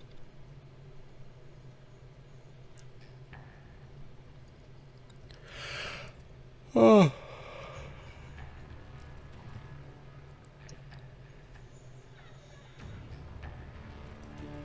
I gotta hide. Well, Gunfighter, not only is this technology really cool, but it's coming down in price. You could get a 3D metal laser center printer. We're flank. For yourself. They're almost affordable now. Turn around. Almost affordable. I saw that the one you shared. It's kind of crazy. You can get small ones. You can 3D print steel. Yeah, stainless steel, bronze, copper, titanium. I don't know if you can do aluminum or not. Wait, titanium? We can do that too? Yeah. You use powdered metal, and then you melt it with a laser, and then you just lay down thin layers every pass. I don't know, I'm down. Sounds very expensive, Dark. Well, the original ones were $300,000 for the printers. Now they're down to 50, 20, 30,000, 60,000, depending on what size and materials you want to be able to print with it and stuff. So they're coming down really quickly. And there are some hobby ones that are pretty. Well, I know, but there's some hobby ones that are even cheaper now. I'll go. Then see you just need like powdered metal. You need powdered metal. Yeah. Yeah. Yeah. Super easy to acquire. Very, very easy to get. I don't think that's the case for my country. No. I'm sitting here looking at some of this stuff, right? Yeah. I the first thing I definitely gonna make is guns if I get them my hand on the machine.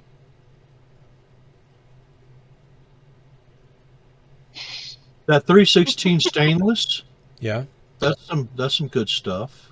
And I'm looking at this one. You got Titan CNC machining. You know. Yeah, that's just a heat exchanger that you could not machine. Can only be 3D printed. You might be able to cast that with loss casting, but it looks pretty darn tough to cast. I'm sitting here looking at it. I'm like that's pretty cool. Yeah. Okay, but the thing is, these I wouldn't put them in a I don't think I'd put them in a combat turbine. So that's why I sent you the GE link. They build jet engines, and they're using this technology in building their jet engines. They've been doing it for 5 years. I don't know if they're in any combat engines, but most of their engines are kind of the same, aren't they? No. I mean, no. SpaceX rocket is 3D printed, so I'm not surprised if they build a jet engine with that one. You've got different stressors on them. But they just have to build it to handle that. I don't know what parts of GE engines what GE engines are used in military aircraft, but they're using this technology to build their engines now. At least if a lot parts of stuff, of the engines. I mean, you could put them in certain parts, right? Yeah, but they're using for the turbofans, right? And that's a high temperature, high torque and stress part. Okay, your first 4 stages aren't that high stress, and they aren't that high temperature. I might be back, I might not, but you guys could probably combine groups. Okay, thanks. So should be 2 and 2. All right, Gunfighter and Swarmy, come on over to my group, or we can come to yours. But no, you understand what I'm saying? Yeah, and I don't know the details. There are 15 stages in a jet engine. Right, and I don't know the details of how far they can use them or not. I just know that it's an amazing technology that they've been using in the aerospace industry now for a long time. Oh, don't get me wrong. I'm not saying it's not, and there's plenty of uses for the stuff. But the Fuse 1 is a under $30,000 affordable laser sinter 3D printer. It's cheaper than a lot of cars. I don't know if it's a cheaper one. It's still not cheap compared to here. I'm looking to see if there's a cheap one. I will not get the home use. Maybe I'll get something somewhere intermediate, to build Next stuff. day metal parts. It's very cool that you have Fusion 360 and then this 3D printer thing now includes metal. It's kind of cool. Yeah, it's pretty cool. The best thing is you can build the whole thing out as a chunk so that it doesn't have any small gaps or fractures in between. The thing will have some further point to break. 100. Everybody wants to run these assault mechs. I'm gonna do it for one game. Hold on, I'll find something else to run. Next game, I'll run something smaller. Let's see here. That's how many tons? 10 tons, you said? 10. Yeah. Oh, awesome. Okay. Everyone loves to gain weight. Perfect. I'll go lighter next round so people can go heavier. Okay.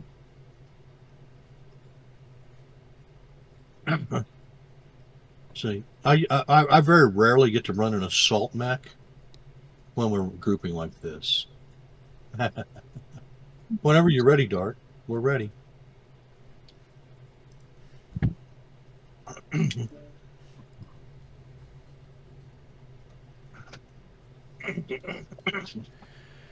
I think one of the things they've been doing with them is rapid prototyping designs also, which is nice.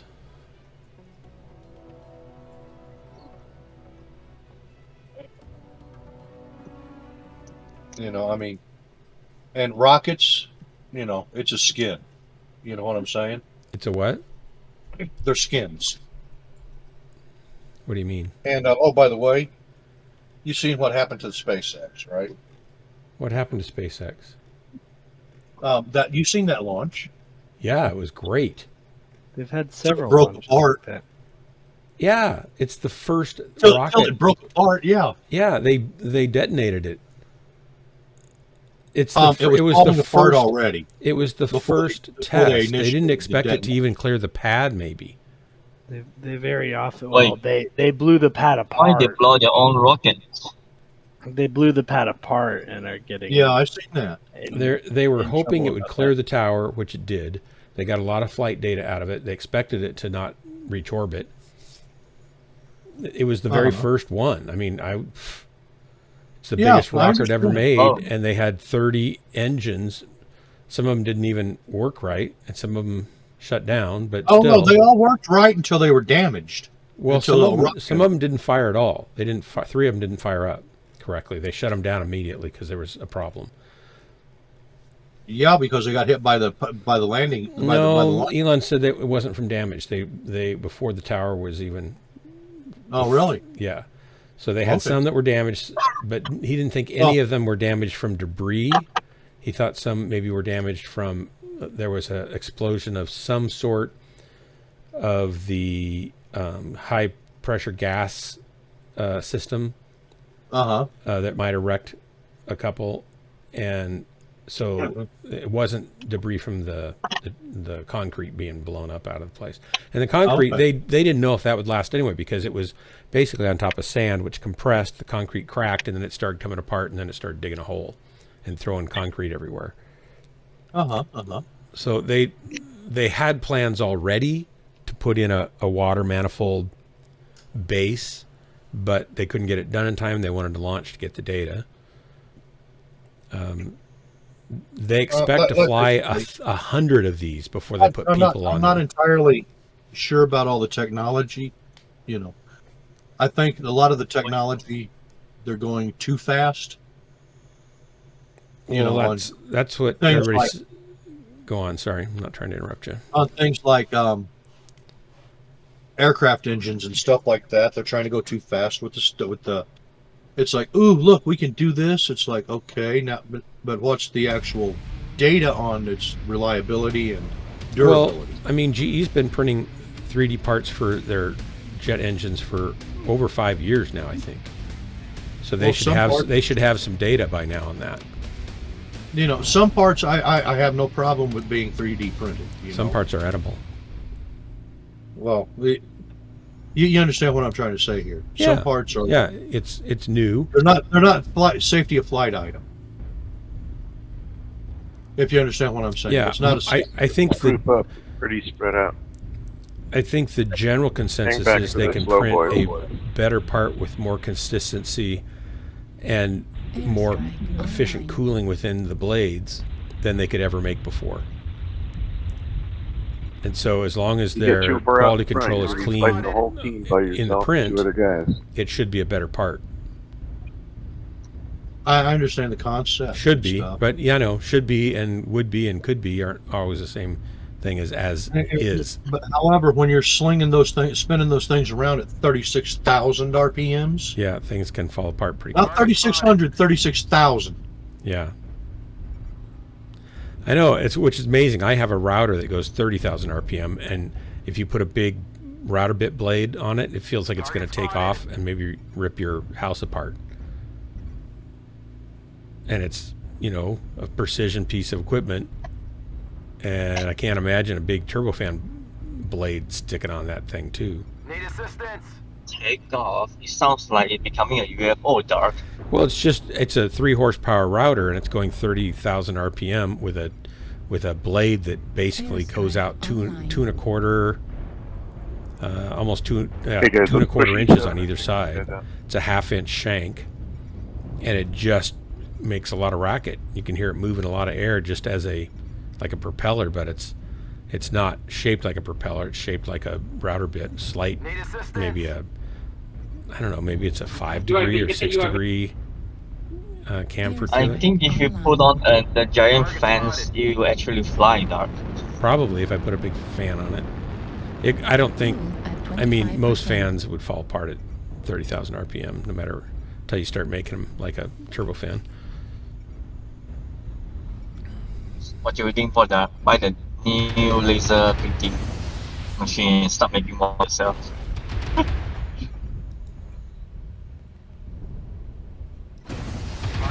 Airstrike online. I'm picking up part. Hey, Dark, look right. Oh, there's mechs there.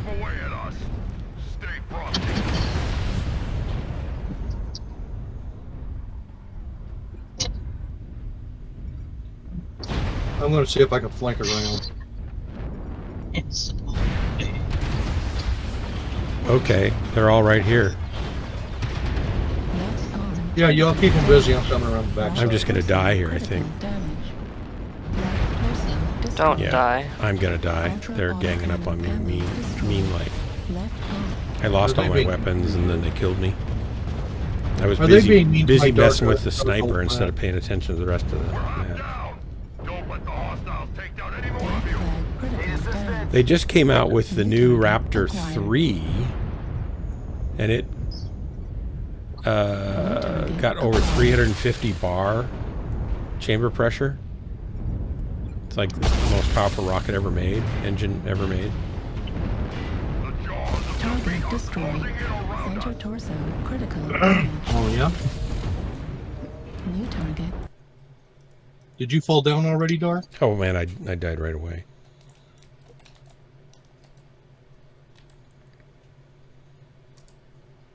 Did you fell on a black hole?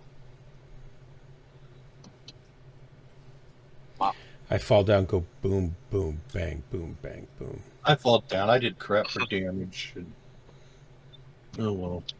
That's okay. You guys saw the You do whatever recent you wanna clip do. about the black hole what discovery? Which The one? what? There's lots of black hole discoveries.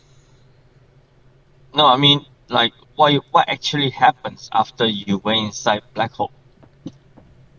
I would think you Well, get I paid. really don't know because I haven't been there. Me neither. So I can't tell you. And I don't know anybody who's actually I been saw in a black something hole. that said we finally know what happens inside of a black hole, but I don't know that we really do, and there's no way to test it. Yes, but they make a breakthrough on the equation and everything. They have a slight idea what's gonna happen. If you get sucked in the black hole, you actually will accelerate and be faster than speed of light. So there's a new way to speed up. Have you been watching Disney? 1970s Disney? Nope. Are you sure? I mean that's what that says. Oh, the black hole show? Yeah. Yeah, back in 1970s Disney. The black hole. Yeah, the black hole. Yeah, that's some really old theories. It's no longer a theory. It's actually what they're saying right now, and it's been released for the past 4 or 5 days. Hey, as I said, it is a theory. Nobody's proven it. They don't have a way to test it because they can't put anything in a black hole and have it send anything back because we can't hear anything back from inside the event horizon of a black hole. You remember a couple of years ago? Have they throwing things into black hole? What? Have they throwing things into black hole? No. We can't get anything to a black hole, let alone put something in its event horizon and have it communicate back. They're none's close enough to us. We couldn't get there. Have you seen a few years ago? CERN said they made a FTL particle. Oh yeah. They were mistaken. Yeah. They're after they crunched all the numbers and examined everything, it was just an error. They said it was an error. You're talking about the tachyon experiment where they said tachyons were going faster than light? Like I said, they found a FTL particle, and no, they didn't. It was an error. After they went back and looked at all their data that they'd collected, they were like, "Ooh, look, way, yay, cool!" And it was an error, is what it was. Here's what it might look like to fall inside of a black hole. Okay, this is the one you're probably thinking about with Michio Kaku. We finally found what's inside a black hole. Is that one you're thinking about? Came out two weeks ago. I haven't watched this yet, so I don't know what he's saying. He's saying it's finally reality. What did he say? I don't know. I haven't seen it. I mean, it's still a theory. Who'd we lose? Me. I left. I'm just, forget it. I'm having a bad day. Okay. All right. We'll drop without you, sadly. Hey, that's okay. That's okay. I got to run some missions. You know, it's good. Yeah, you got to die with people that are glad you're able to die with them. But no, you've got me interested in some of this new tech that's out. It's cool. You should get. I think there's some cheaper 3D laser printers available than the $28,000 one. Also. I mean, I don't have that. But then the resolution is going to be lower, right? See, I just don't have the money to toss around like that. I know, me neither. I was hoping you'd get one. And the girls, so they just wouldn't let me do it anyway. So I could play with it. They've already locked me out of my wood shop, so I know they're definitely not letting me get one of these things. They're not. They should let you. They should let you get whatever you want.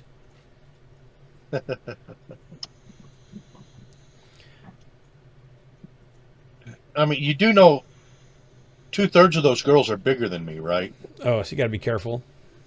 And they're meaner than me too. That's tough. But Is that because you all raised them three of that them are way? meaner than me. You know, my sister and my nieces. Yeah. Yeah, they're all three meaner than me. Actually, they're great. They're great people, you know. 5 best metal 3D printers in 2023.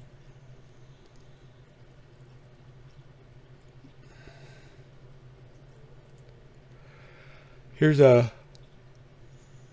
building a selective laser sintering 3D printer.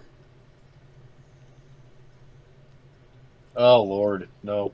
So you could build your own. Okay, dark. Yeah. It's. I think I'm going to go make steak. How's that sound? That sounds great. Can I have one too? Come on over. I'll make you. When you're going to be here, I'll make you all up some. How long does it take to get there? You and your gals. Bring all your gals. You know, I'll make some for all of us. We like steak. I mean, you like the ribeyes, right? I like steak. It doesn't matter what particular kind. Okay. Well. My half her teeth gone roommate enjoys, you know, the steak even. As long as it's not a hockey puck steak, right? Here's a Saab flies a nylon SLS 3D printed part on a Griffin fighter jet. Oh, you're talking about the ultra high molecular density polymer? Probably. I don't know. It just says nylon here. Yeah, I was using that back in the early 2000s on some stuff for I was using it as bushings and stuff. Oh, sure. Some of the ultra high molecular density polymers. They're basically not nylon. We'd machine it down for a 1946 veneering shockwave lathe. jet engine. I want a shockwave jet engine. But you know the thing about those bushings and stuff. Yeah. They didn't. The brass Airstrike online. would last longer and could take more punishment than those bush. The More than nylon. the nylon? Oh yeah, a lot. Yeah. 4 times more. However, it's $25 a bushing for the nylons, Around Charlie. right? Yeah. Versus $800 a bushing for the brass. Oh my gosh. Shouldn't have to be that much. 5%. Huh? It's like It shouldn't 25 have to be times that the much price. for a bushing. Dark. A lot of things that can be machined at good tolerances for less than $800. Dark. Yeah. Target spotted. You know how much brass is? How much Brass is expensive, yes, but I mean, how many pounds is it? The thing weighs 2 pounds. That's what? Destroyed. $60 Dar. of material. We're talking a veneering lathe here. No, it was about 15 pounds of material. Okay, so a couple $100. No, we didn't do that. Your leg will probably fit inside it. It's pretty big. You know, your thigh. It's about the size of your thigh. So a really big bushing. What's it for? What is it, bush? A veneering. What's a veneering? I can't hear you. A veneering what? Lathe. Oh, a veneering lathe. They veneer it off. They don't machine it. Yeah, you with, know, we put logs in it. Yeah, but they're putting copper in it instead. I said brass. Brass. Sorry, brass. Using brass bushings, right? Yeah. We're talking 1946 here. Okay. It's a 1946 Jackson veneering lathe. And yeah, they were using brass bushings, but I've seen when the ultra high molecular densities, and I was like looking at that, and I'm like, hey. And I started reading the engineering reports on it and stuff. I'm like, hey, I'm going to try this, you know. I tried it in the smaller ones first, right? And then I tried it in the larger ones. And, well, it ended up the brass worked better than the ultra high molecular density in the larger ones. Just because of the, you know, they would shatter when it got cold. When it got cold, they would just shatter. So, you know, they just didn't work. That's like a lot of the 3D printing stuff and a lot of the newer materials and stuff is that I worry about. Somebody probably when you put it in the extremes, what's going to happen to it? If you understand what I'm saying. Get the fuck out of the way, dude. I mean, if you're just using it, you know, for, you know, your minor stuff that you're not going to put in an extreme, okay. I don't have any heat sinks anymore. Now I'm just dead. There's that. But you understand what I'm trying to say here. Yep. I mean, a lot of the stuff looks great. It looks awesome. It's like, okay, you want to make turbochargers for your car with this stuff? Great, no problem. Do it. Well, don't you assume that if companies like GE who makes jet engines are using it, it must be fairly durable? Okay, so they're going to put it in an M1 Abrams. I don't know what they're putting it in, but they're putting it in turbo engines that are going into lots of different things that they make, which are turbo engines, turbine engines. And so you're not sure exactly which parts it's going in. Well, I know some of them are the turbofans, yes, but I don't know all the parts they're using. Okay. I mean, okay. There's your axial flows, your centrifugals. There's all kinds of different turbo. Yeah, I have no idea other than I've seen pictures of them showing off their technology that they're putting into aircraft engines that they're printing 3D turbofan blades and compressor blades. It looks like, but I don't know which are which. If you want to use that in your first 4 stages, I got no issues with it. Yeah, and maybe they do. Maybe that's all they do. I don't know. The point like is, I don't know the exact use of it, so you know. The point is that they can make them a lot faster using that technology than they could before. Right. Oh God, yes. Yeah. Yep. And you get the exact weights you need. Yeah. I mean, I remember rebuilding jet engines. We were using we measured weights in drams.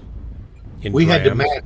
Use the floor. Yeah, in drams. What? How much is a dram? Look, millionth of a computer is off. Is there a problem? Thousandth of a gram? I ain't got any actual. It's just tiny amount of weight. It's uber small. Yeah. Target destroyed. I mean, it's a boatload less than a gram. Yeah. You know, it's a lot less than a gram. Yeah. And the way we had to, you know, we had to blow off the scale every time, blow apart towering over. Use clean gloves to lay them down and stuff like that on these scales. Wars do not make one great. And we'd lay them down on there, and it had to be the exact numbers to 4 digits, 4 points, 4 or 5 points out, right? Yeah. And then that one, like this here's at 12 o'clock, and then you got to get another one for 6 o'clock that weighs the exact same. And you got to place them opposite each other. Otherwise, the engine just tears itself apart. You understand what I'm saying? Yeah. It's like putting a rock on one side of a bicycle tire. Right.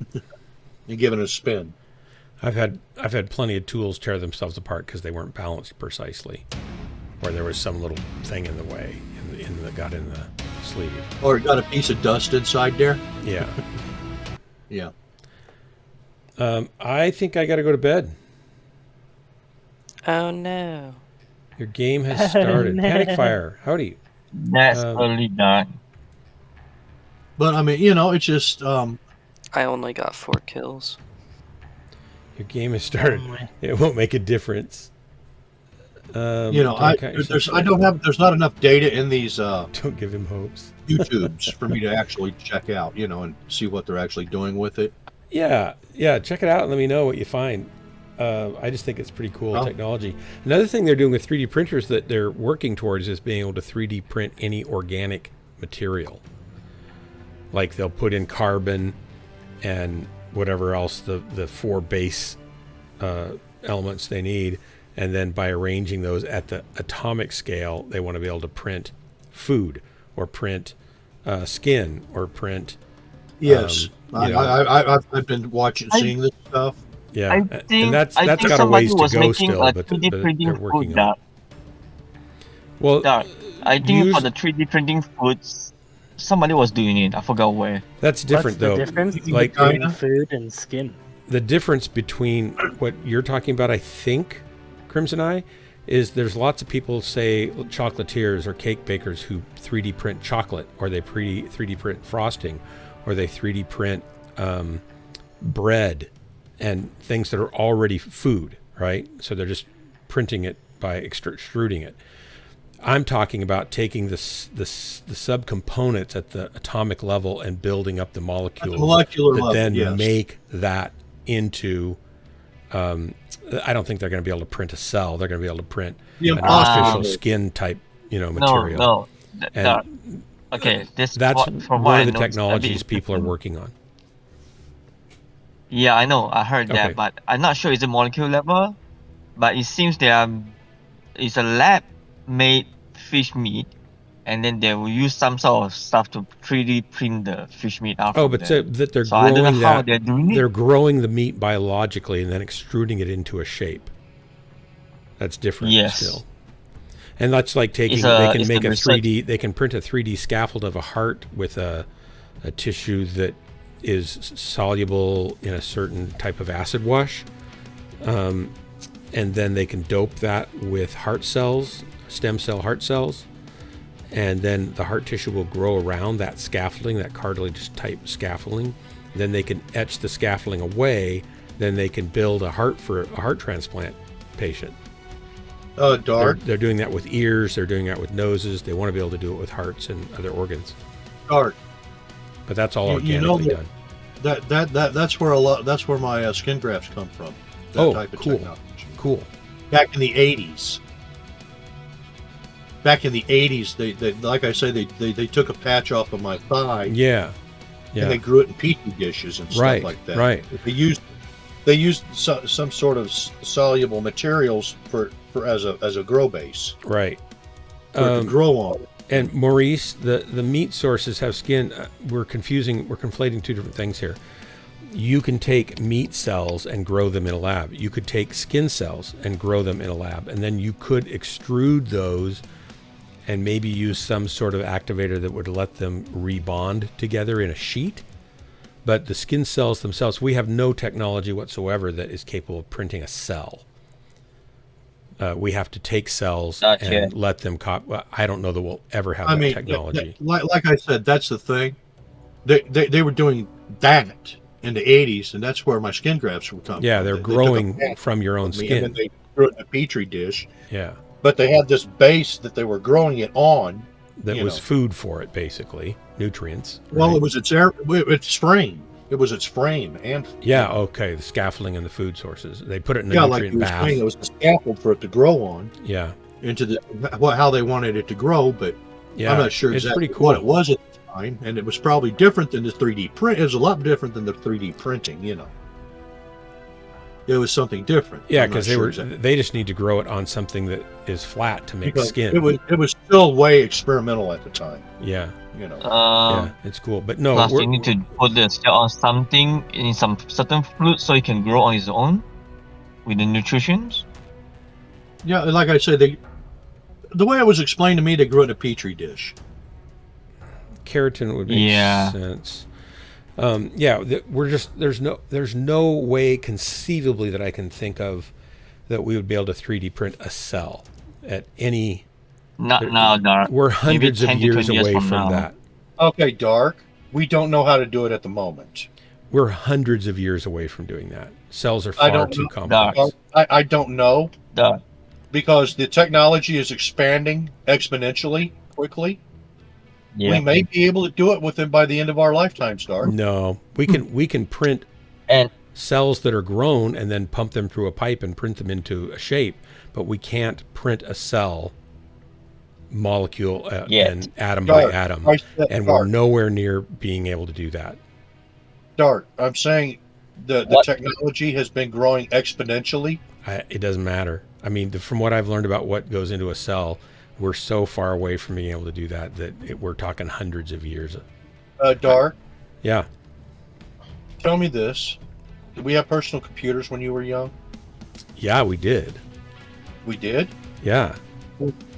When did we get the first personal computer? When I was in high school, young freshman in high school. Then we know times before personal computer, don't we? I'm not saying it can't be done. I'm saying we can't do it for probably a couple hundred years. What's that? And now we got them. They fit in our watch. Yeah, and they're not anywhere near as complex as a single cell. But Dark. And we don't know how to make a single cell. Dark. I'm saying things that weren't even thought of when we were born are common everyday things now.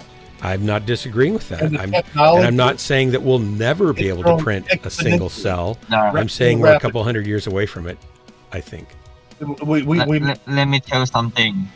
There is a crazy projects going on right now in between large companies like Microsoft, IBM, and other computer brands that we supported, funded by government. They're trying to make a quantum supercomputers. Yeah. So, if together mixed with a proper AI, there's nothing is impossible, Dark. Guys, listen. I've said repeatedly that I don't think it's impossible. I've said we're so far away, it's probably a couple hundred years before we could do something like that. Yes, but when you have a supercomputer plus a crazy AI, you can be done within 10 to 20 years. Because they're way faster than us are. We cannot think like AI. Get back to me in 20 years and we can talk about this again. Hey, Dark. Yeah. There's a theory out there. Now it might seem like a pretty crazy theory that I've heard quite a few times. But when population reaches an X point, an end point or whatever, right? And then all of a sudden, these ideas that have been bouncing around people's, the outliers' heads for a while, right?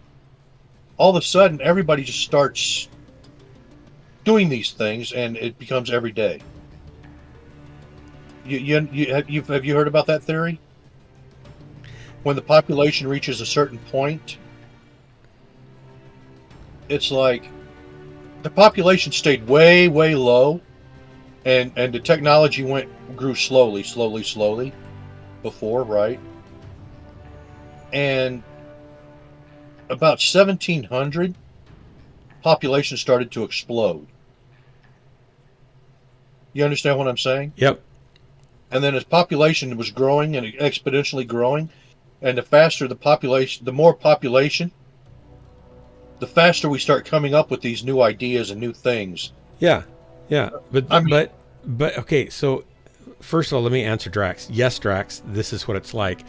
And you don't need to apologize.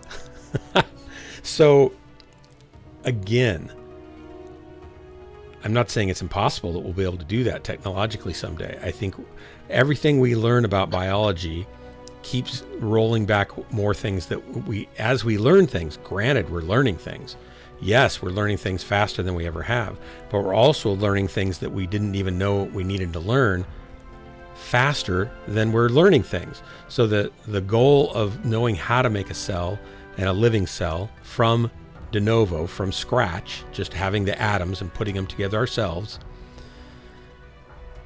is so much further than what we used to think it is. And we have so little knowledge about how to make that happen and what's necessary that we're hundreds of years away from it probably. And it's not getting better, it's getting worse. So if we were closing in on it, we were saying, well, we've got most of it figured out, I'd say, sure, it could be 10, 50, 20, 50 years.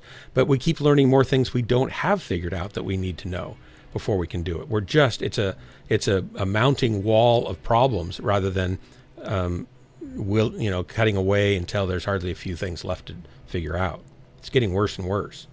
Cells are extremely, inconceivably almost complex. I have a theory on this as well, right? As we approach this threshold, right? I've noticed something throughout history, right? We found stuff from ancient civilizations, right? Mm-hmm. That looks like they were much higher than Stone Age level, right? Yep. They were doing things that we can't do today. You understand? I don't know that they were doing anything we can't do today, but they were doing lots more than we ever thought or gave them credit for. Really? Yeah.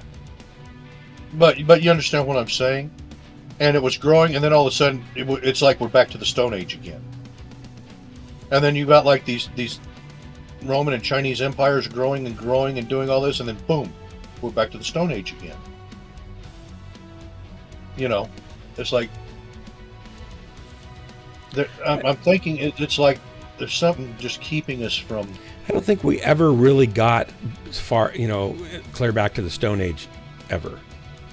There was always some threads of some knowledge that got passed forward, but granted, we definitely went backwards a lot of times. Look at Greece and Rome. All their construction stuff that we can't do yet today, like Roman concrete. Roman concrete's made from the same kind of cement that we put in cement now, isn't it? I think so. They used. Yes, but it whenever you have cracks, you just need a rainwater. It will grow back the cracks. It will heal itself and grow stronger. What? Roman concrete? I don't think it heals itself. Yes. Where'd you hear that from? It heals itself.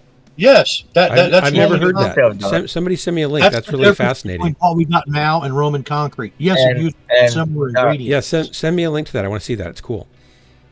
Yeah, and you know what's the most craziest thing discovered right now? That Egypt, the pyramids, is not built by Egyptian, but a civilization before Egyptian. They built it. I don't know that I really buy that. I've seen a guy that I've seen a video where a guy shows how they could build the pyramids with concrete that look just like what they've got right now. The rock they have actually examined it. The rock is a whole piece of granite, and granite is a really tough stone. They cut the whole piece and then they transfer from far away to Egypt, where it lands. It is impossible, Dark. I mean, you have It's not impossible. 3 million pieces right there. It's not impossible. We have thousands and thousands it's of slaves. It's impossible for the technology that Egyptian roll during things. I've rolled things that weigh tens of tons on a few logs with a couple. I understand that. Yeah, I'm saying it wasn't the Egyptians that built them. It was another civilization before them. And wait a second. What makes you say it was another civilization when the Egyptian civilization itself recorded historically in pictographs and hieroglyphics their building of them? That's what we're saying. It wasn't. Okay, that's the problem now. There is being a conflict with the recent discovery by the archaeologists and the people who understand, the geologists who understand the earth and the rocks, has proven that there have been some crazy floods that happened 11,000 years ago, before the rise of Egypt. Those pyramids were left over by the previous civilization. Okay, Dark. Because send me some like links. the I'll Sphinx, go right? down this rabbit hole with you. Send me some links. I'll check it out. It's geology It's a deep hole, Dark. archaeologist. Dark. This argument is It's geology wild, Dark. versus archaeologist. Okay. That's right, and I'm skeptical, so I'd love to check it out. And I mean, you know, I've seen it. I don't remember where I've seen. You know, I've seen this stuff, and I'm like, that's interesting. So, like for example, some people said, You know, well, I'm inclined to ancient believe- Egyptians never could have built the pyramids because they're perfectly level at all four corners, and it's I'm not like, going well, with all It's you way more need than that, and Doc. all that they Way more had to than do that. was to build a trough and fill it with water, and that will give them level to within thousandths of an inch. And Dark, they did I'm not- that kind I'm of not construction arguing- back then. I'm not So- arguing that on with you. What the argument is? No, Dark. Wait, If one at a time. Gunfighter, The go. argument is not. They didn't do it themselves. Dark. The argument is not about the pyramid, how it's built. The argument is there's no way with the technology the Egyptians have at that time to build the pyramid because it is so perfect aligned and there's no single slight mistake. You can't even fit a paper inside there, Dark. I'm not even going with that. Okay. And according from what they found, there's a valley of granite. It is so far away from there, you know. And they mentioned if Egyptians really do like the old way, like you use the roller, everything to do it. Okay, to Crimson. transfer the rock Stalker, from one end to that makes another, sense it's gonna to me. take 300 years. Crimson. Okay, let me Yeah. try this for you, Dark. The Spaniards built the Aztec pyramids. The Spaniards Do you did, believe- not the Aztecians. Yeah, the Spaniards did. Why do we think that? No, I'm trying to make you understand what the theory is. Okay. But the Spaniards The didn't Spa- build the Aztecian Aztecs- pyramids. Right. The Aztecs actually did the building. Okay. Right. The Spaniards came over, took over. Correct. Right. I get what you're trying to say about Now- Egypt and their here's the thing culture, about that they the- didn't build the them and they came and took it Egyptians did not over. build the I get that. pyramids. I just don't know if I believe that. A civilization Good night, Stalker. thousands of years before did it, and they just come in and claimed it. I just have never heard that from any Yep. archaeology papers or documents I've ever read.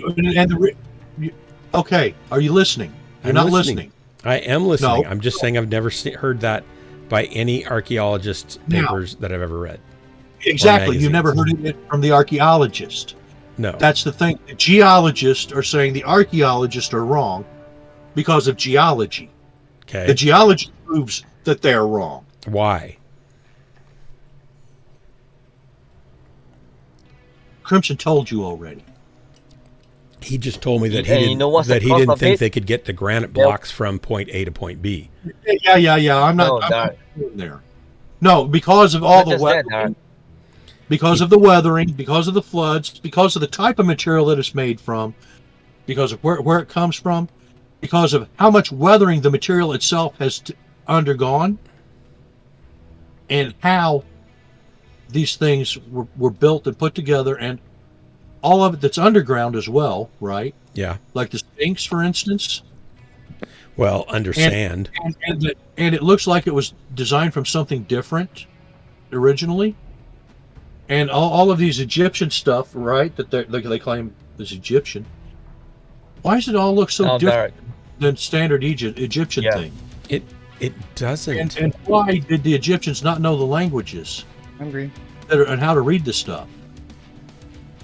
Plus, Dark. Because they're not the ones Remember that how I mentioned. What? Wait a minute. What languages didn't? Of course, I'm quitting, so I should jump out of here. Listen, guys, I gotta go to bed. Send me links. I'll waste some time on this. I'm always up for either an enlightening, bit of knowledge or a wild, crazy conspiracy theory. It's all good for me, I don't know whether what it is. educational, entertainment. So I'm certainly willing to check it out. Dark. I'm not saying I know what it is or what it isn't, but it actually makes sense. Since No, Dark. Let me just say one simple thing. It all happened because one comet hit our Earth. and that's it. That's how the Great Flood happens. That's how the ancient Atlantis went missing. That's how the Egyptian knows there was Atlantis 9,000 years ago during that time. That's how Pluto knows there's Atlantis, because it exists. I believe that Atlanta existed. It's but that right doesn't in prove the Eye of Shahara. That doesn't prove that the Egyptians didn't build the pyramids, or that another culture built them and Egypt came in and took over that land. Of course, it's possible. I need to find that video. If somebody else built it, then it must be possible, or the Egyptians couldn't. I mean, if the Egyptians couldn't build it, why could these other people build it? What made them superior technologically? Look, that we have no record of. Statue is made of granite, and granite is such point is harder than steel. But the statue they have measured is perfectly alignment. How can they craft it with a simple tool, Dark? You know, our modern technology can't even do that. The granite. Crimson, I have to, actually point out that I don't. Yeah, we know artists and a lot of artisans, like Freemasons and stuff that can get quite accurate with primitive tools. Okay. No, the thing is. I mean, have you ever seen how much So Crimson, remember that there's about 5.5 million tons of limestone in the pyramids and 8,000 tons of granite. And there's 500,000 tons of mortar. So it's not just like all granite. The granite is the outer, the outer covering. Statue of casting is pure granite. That's the problem. And when they do the measurement, if you say handcraft, if you have slight like 0.1 or 1 mm, it's normal. But it's a so perfect alignment. When they do it, it's perfect. There's no additional, I understand wrong the side or one side. well. I understand the argument there as well that you have. I understand the argument. And they found certain thing that even our latest technology today, we want to drill through the granite. It's so crazy tough, but if that thing left the hole right there, and there's no doubt today's technology still haven't able to achieve that, and it was already achieved during that time. Crimson, they could have used hydraulics to do it. They could have used hydraulics. They could have used abrasive techniques. They could have abraded it, just like when you grind glass and make telescopes. They could have ground limestone or granite. That's why they say this is a way longer and older civilization, because during that time there must be an advanced civilization, but was wiped out by the comet. The oldest known civilization that had cities was that were large of any size is the city of Ur. It's about 7,000 years old. It had botanical gardens. It had a zoo. It had a library with over 30,000 volumes in it. They did legal contracts. They were a highly sophisticated civilization, but they didn't build the pyramids. Dark, Crimson. Now here's the thing. We read in a lot of the older text and stuff about the old way before, like these people that are living 900 and 1,000 years old and stuff, right? How old was Noah supposed to have been? It was like 900 or something years. Yeah, I don't remember. And Methuselah and them. Yeah. Now, let's think about this. People that live that old or older, right? They could take the time with, and let the use hydraulics and stuff to do that stuff, right? And you hear about these libraries in Alexandria and all the tech that we lost because they were destroyed, and all of the smarts that was lost.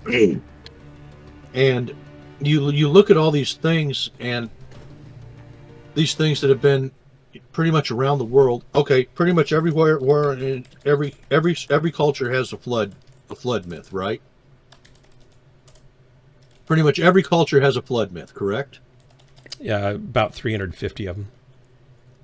Like I said, there's lots of flood myths. Okay. There's pretty much every culture has big rocks falling out of the sky, big flaming rocks falling out of the sky, right? Correct? I don't know the stats on that. But I mean, there's things that everybody Good night, has. Corsair. You know, pretty much most of the most cultures have these ideas, and I'm looking. You know, you look at the geologicals and stuff on the pyramids and stuff, right? Yeah. And then you look at what the archaeologist says.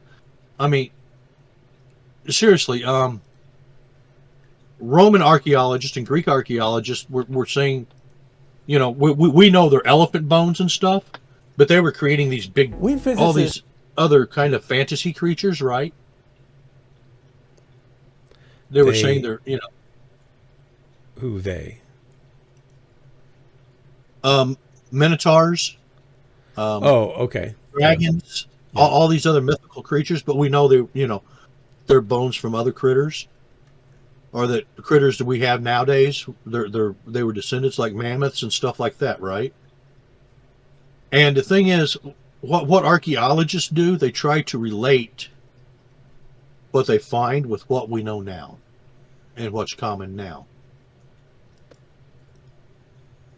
And then you got your Antikythera mechanism, right? That nobody knows what it is. The Antikythera mechanism. Is that the navigational aid machine they found underwater in a shipwreck? Is that what you're talking about? Yeah. Yes. It's a navigational it's calculator. Computer, it's an analog navigation calculator. That's what they think it is. Yeah. Nobody's actually.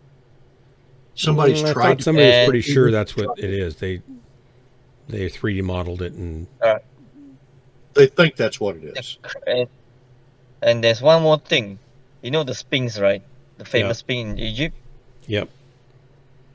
Supposedly, if this is actually built by Egyptians, during that time, the star aligned in the sky should be Taurus, not a lion's body. Leo, the alignment of Leo star will happen almost 1,200,000 years ago. During that time, is Leo. If it's Egyptian time, which is 5,000 years ago, it is supposed to be Taurus. That is why this is the biggest proof that this is I don't not see done that as by big proof. If they thought cats were and sphinxes were the ratio, powerful, the Sphinx body ratio and the head ratio doesn't they wouldn't just align. make one. They didn't have to wait for They something can't to make line one. up. It's the They can't make one. inconsistencies. And let's get real. Egyptians are friggin' morons. They're morons. Yes, no, seriously. You look at the picture yourself and you tell me, how does the head, such a small head, fit on the giant body? It doesn't make sense. The giant Sphinx, I'm not saying the small one in the small museum. I'm saying the actual one outside. And if you notice around it, there's a clear water erosion. And it only can caused by great floods. And time. This is what they're saying. Over time. Erosion happens over time, especially that type of material. It takes long time for it to happen. The two scientists, they actually went to all over the places, not just in Egypt. They also went to some part of America, and they saw some of the mountain and valleys were shaped during that crazy flood. Because the water was, I think, according to what they claim, is at least 50 feet high from what we have now off the ground. And one of the things that we keep hearing, it's even in the Bible. They're dark. How the Earth changed its direction of rotation or something like that. No, that's not in the Bible. No. Yes, it is. No, it's not in the Bible. I've actually talked to a NASA. They're talking about the magnetic pole shift. They think that's what it was. That's not in the Bible, though. There's nothing like that in the Bible. There's a reference in the Bible to the sun, the shadow on the stairs going backwards, and then the day lasting longer, so that they could win a battle.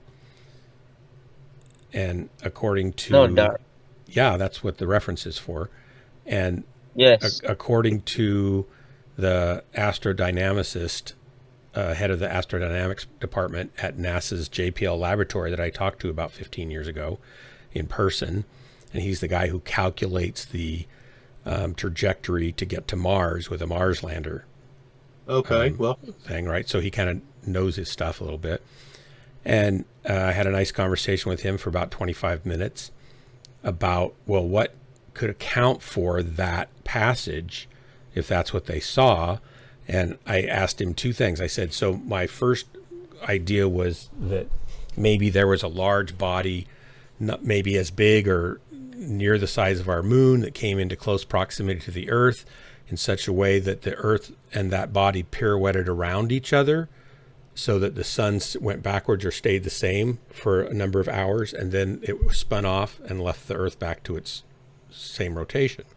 And he said that totally would work, but it would probably cause enough gravitational shear force to crack the surface of the Earth and kill lots and lots of people.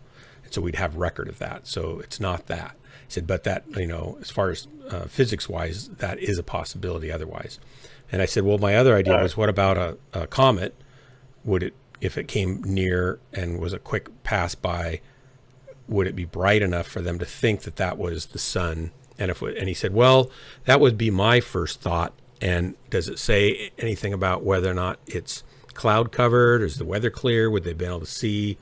Was it like light clouds, translucent kind of light clouds, but you couldn't really see exactly where the sun was? I said, it doesn't say anything about that. It just says that the shadow, such as it was, went back, and then the day lasted longer so they could finish the battle. He said, and I said, would a comet be bright enough to do that? He said, comets go by all the time. Often we don't even know that they've gone by until after they've gone by, and so we don't really get them in the news, because if you put in the news that a comet that came within 10,000 miles of the Earth, after it happened, it's not news. If you say it's coming within 10,000 miles of the Earth a month from now, everybody's going to freak out, and that's really newsworthy, but we just miss them. But a lot of comets can come by, and a few are expelling a lot of dust or water vapor or methane or other vapors. Yeah. And those will reflect a lot of light. And he said, absolutely, it would be bright enough for them to think it was still daytime for hours, and then it would pass and it would finally get dark. He said, so that would be my first guess of what it would cause that in that passage. He said, but I'll tell you what, I'm going to go to lunch with my other colleagues, and I'll ask them what they think. And I said, well, I don't want to bother everybody. He said, no, we love to talk about this kind of stuff. So if we come up with a better solution, I'll call you back. And he never called back. So his opinion, and my opinion, is that it was a comet that caused that event, and not the Earth rotating backwards, which would have caused shear forces to cause oceans to sweep across continents, right? Yeah. You're not going to stop 1,000-mile-an-hour orbit from suddenly. Dart, what'd you just say? Hey, Dark, what did you just say? Would cause oceans to sweep across continents. It would cause oceans to sweep across continents. Dark. Everybody has the flood. Yeah, but so we have satellite data that shows that it was not a global flood that the biblical account is talking about. It was all of known mankind at that time to the authors. And we have satellite data showing where that flood extended to. It was a very large area over in the Middle East, but it wasn't global. And we can actually see with satellite data the constraints of that flood. We have physical evidence we can look at and say that flood happened. You have to understand, we have many comets hit our Earth. Many what? Over the past 100 years. We have many asteroid and comet have hit Earth over the 100 years. And this is just 100 years. Way before that, we don't know. I agree. We've had lots of comet strikes, sure. I think that Sodom and Gomorrah was a comet strike, an above-ground air burst. But like you say, there wasn't that much that caused crazy great floods, but it just happened 1,200 years ago. And the thing is, But the flood wasn't 1,200 years ago. Dark. Yeah. You've read You the mean stories of 12,000? You mean 12,000 years ago? Oh, yeah, sorry. Yeah, 12,000 Yeah, years ago. My bad. Yeah, Dark, and I don't you think even remember the 12,000 stories is of right. Gilgamesh, right? Yeah, I'm familiar with the Epic of Gilgamesh, yes. It pretty much follows along the lines of Noah, doesn't it? Actually, what's really fascinating about that is I took one of my classes from a guy who did his doctoral thesis on Genesis chapter 1 and the Enuma Elish Epic of Gilgamesh, those creation myths. And it's much more concise. It's much more concise, but it has a sequenced, on day 1, day 2, day 3, day 4, that kind of thing. What's different about it is that it's a polemic statement diametrically opposed to everything taught theologically in the Epic of Gilgamesh. I didn't say that. And that it's in a sequence that depicts events as seen from an observer, phenomenal viewpoint, someone standing and watching and describing what they see. And the events that it describes are exactly the events that modern astronomy believes happens when you have a formation of a galaxy, of a sun, solar system, and planets like ours and the Earth. So of all the creation stories or myths, Genesis chapter 1 is the only one that actually gets the sequence of events exactly correct. Okay, Dark. And so it's kind of a fascinating thing that it's kind of opposite of that. But yes, they are parallels in that way. Dark, that's what I'm saying is, right? Now, I don't know, depending on, it's from different points of view, basically. And, like you said, it's from observer, from, which one's right? Guys, I have to go. One's first, which one's second, right? Well, I would think the one that's right is the one that I'm not matches. arguing with it. What I'm saying is, who's to say that whoever wrote this or whoever done that, they may just be picking it up from old wives' tales that's been in collective consciousness. And you know how things get switched around and messed up over time. Yeah. All right, guys, I have to go. Good night, Come on Crimson. tomorrow early. Are you going to send me links? Crimson, are you going to send me links? Later, I'll find for you later. Okay. But I mean, you understand what we're I saying. do. What I'm saying is that the Genesis account is actually testable against science, and it matches that test and confirms. A lot of the science agrees with it. Agrees with it. I agree with you. And none of the other creation myths come close, or even try usually. So the question that or the thing you said about which one is true, I think the one that matches observable science is truer than the ones that have nothing to do with it. But what I'm saying, Dark, what I'm saying is, I'm not even arguing. I know you're not. I know you're not. I'm just yakking about it. What I'm saying is, all these stories, everybody has one, right? Yeah. And I agree. I think a lot of the flood myths come from a central true story of some sort. So I don't disagree with that either. Yeah. Now, the Bible also talks about giants. Yeah, Nephilim. Now, who's to say that it wasn't those giants that built the pyramids and all of that stuff? Yeah, see, I've got a friend that goes down that road, and it's just not convincing to me. Go ahead, though. Go ahead. What I'm saying is, maybe there was we have a common ancestor, right, that had all the technologies that are different than what we know now, okay, that were able to do these things. Maybe, I mean, you've heard people able to use their minds and stuff like that. And, I mean, Jesus healed people just by touch and talk, God. Yeah. Through God, right? Yeah. Now, who's to say that it wasn't an advanced civilization with all this stuff before that did these things and built these things? But don't you think we'd find metal tool evidence of such a civilization? Dark, you're not listening. That had these powers of the mind. But how does that help them build a pyramid? I don't know if you're a telekinetic. Oh, like a Jedi Master. Seriously.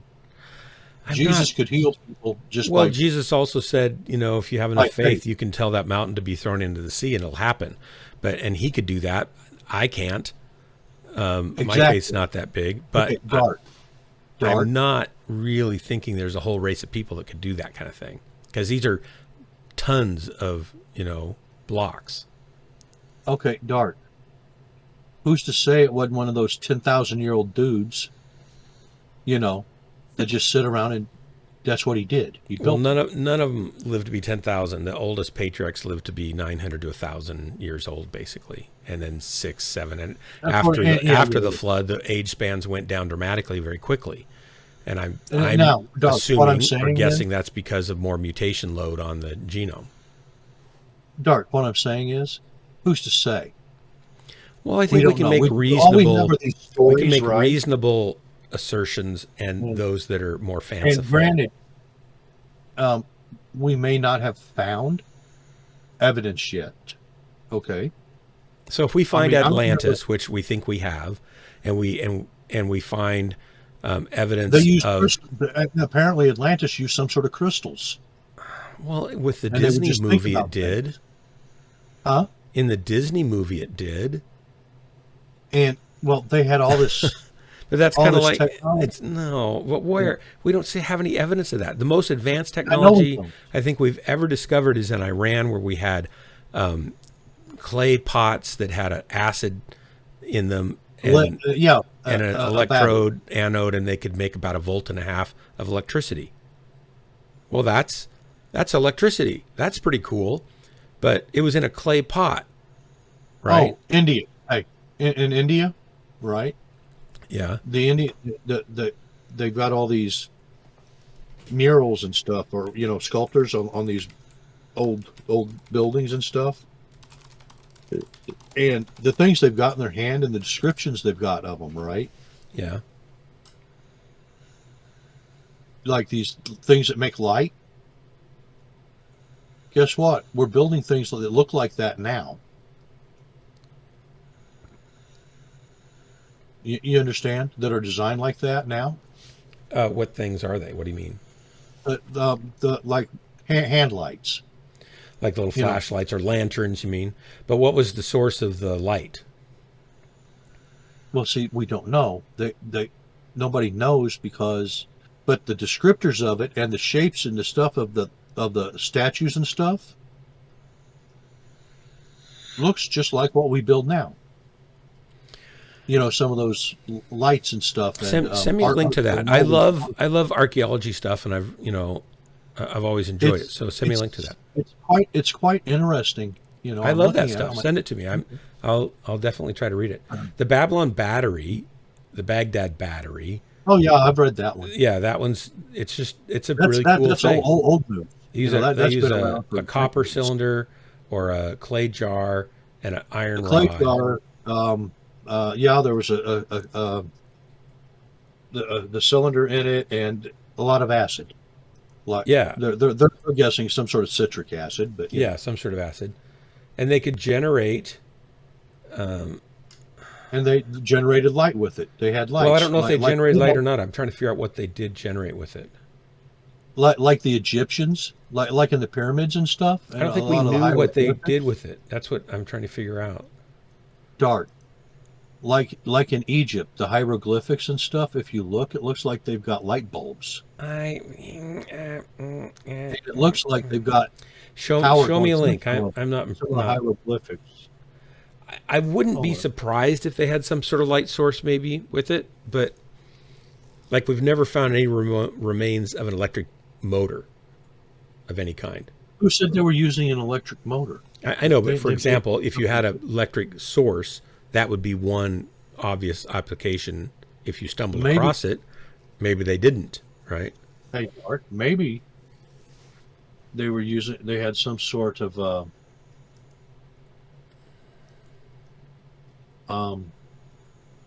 antigrav. No, come on. Maybe I'm throwing things out there. Hold on, let me see.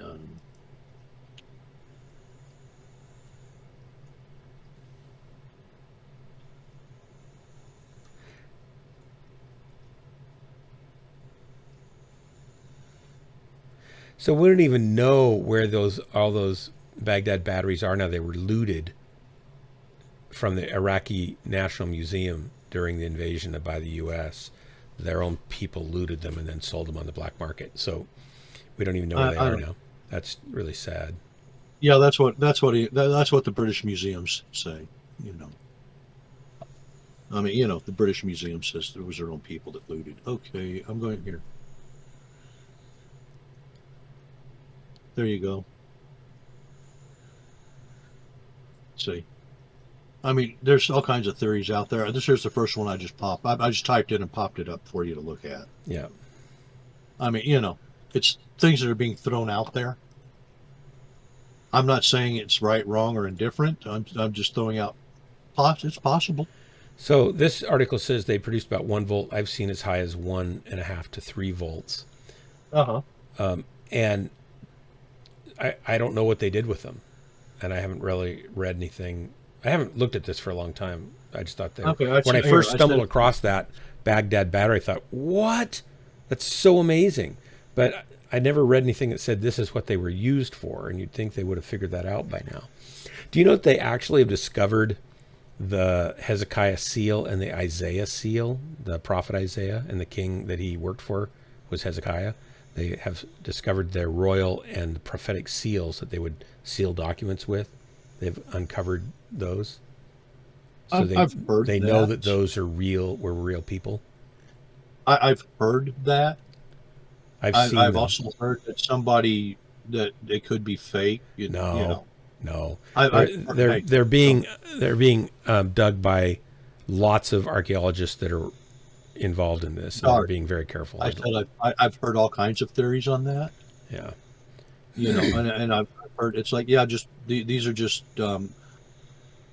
you know, people that want to believe the Bible, just, you know, and No, that's like I said, I hear all kinds of stuff. Yeah, I don't. I don't know what's true, what's not. I haven't seen it myself. I don't know, but you know, I'm inclined to believe. Yeah. I'm inclined to keep a grain of skepticism, but this looks like the real deal. Okay, here. I sent you a link. This is the first thing that popped up, okay, when I typed this in. Ancient Egyptian light. Notice this one says debunked. But, Where you know, did you send it personally? I sent it to Ghost Lance, Spec Ops. Oh, Spec Ops, okay. Oh, yeah, I got to scroll down. You know, with all of your post on the 3D printing right under that. Yeah. I found it. But I mean, like I said, this was the first thing that popped up when I typed it in. So. Yeah. Okay. I have got to go. Hi, I'm archaeologist Carl. But that's one of hundreds of these things. Yeah, I'll check it out. I'm going to have to go slowly through them because I have lots of other things I'm doing too. Like I said, I'm not. You know, it doesn't. I enjoy talking about this kind of stuff. I'm not really all that up on alternative civilizations before the Egyptian civilization. I'm saying that there may have been. I mean, seriously, we found a fish that was supposed to have been extinct for hundreds of thousands of years in the ocean. Yeah, hundreds of millions of years.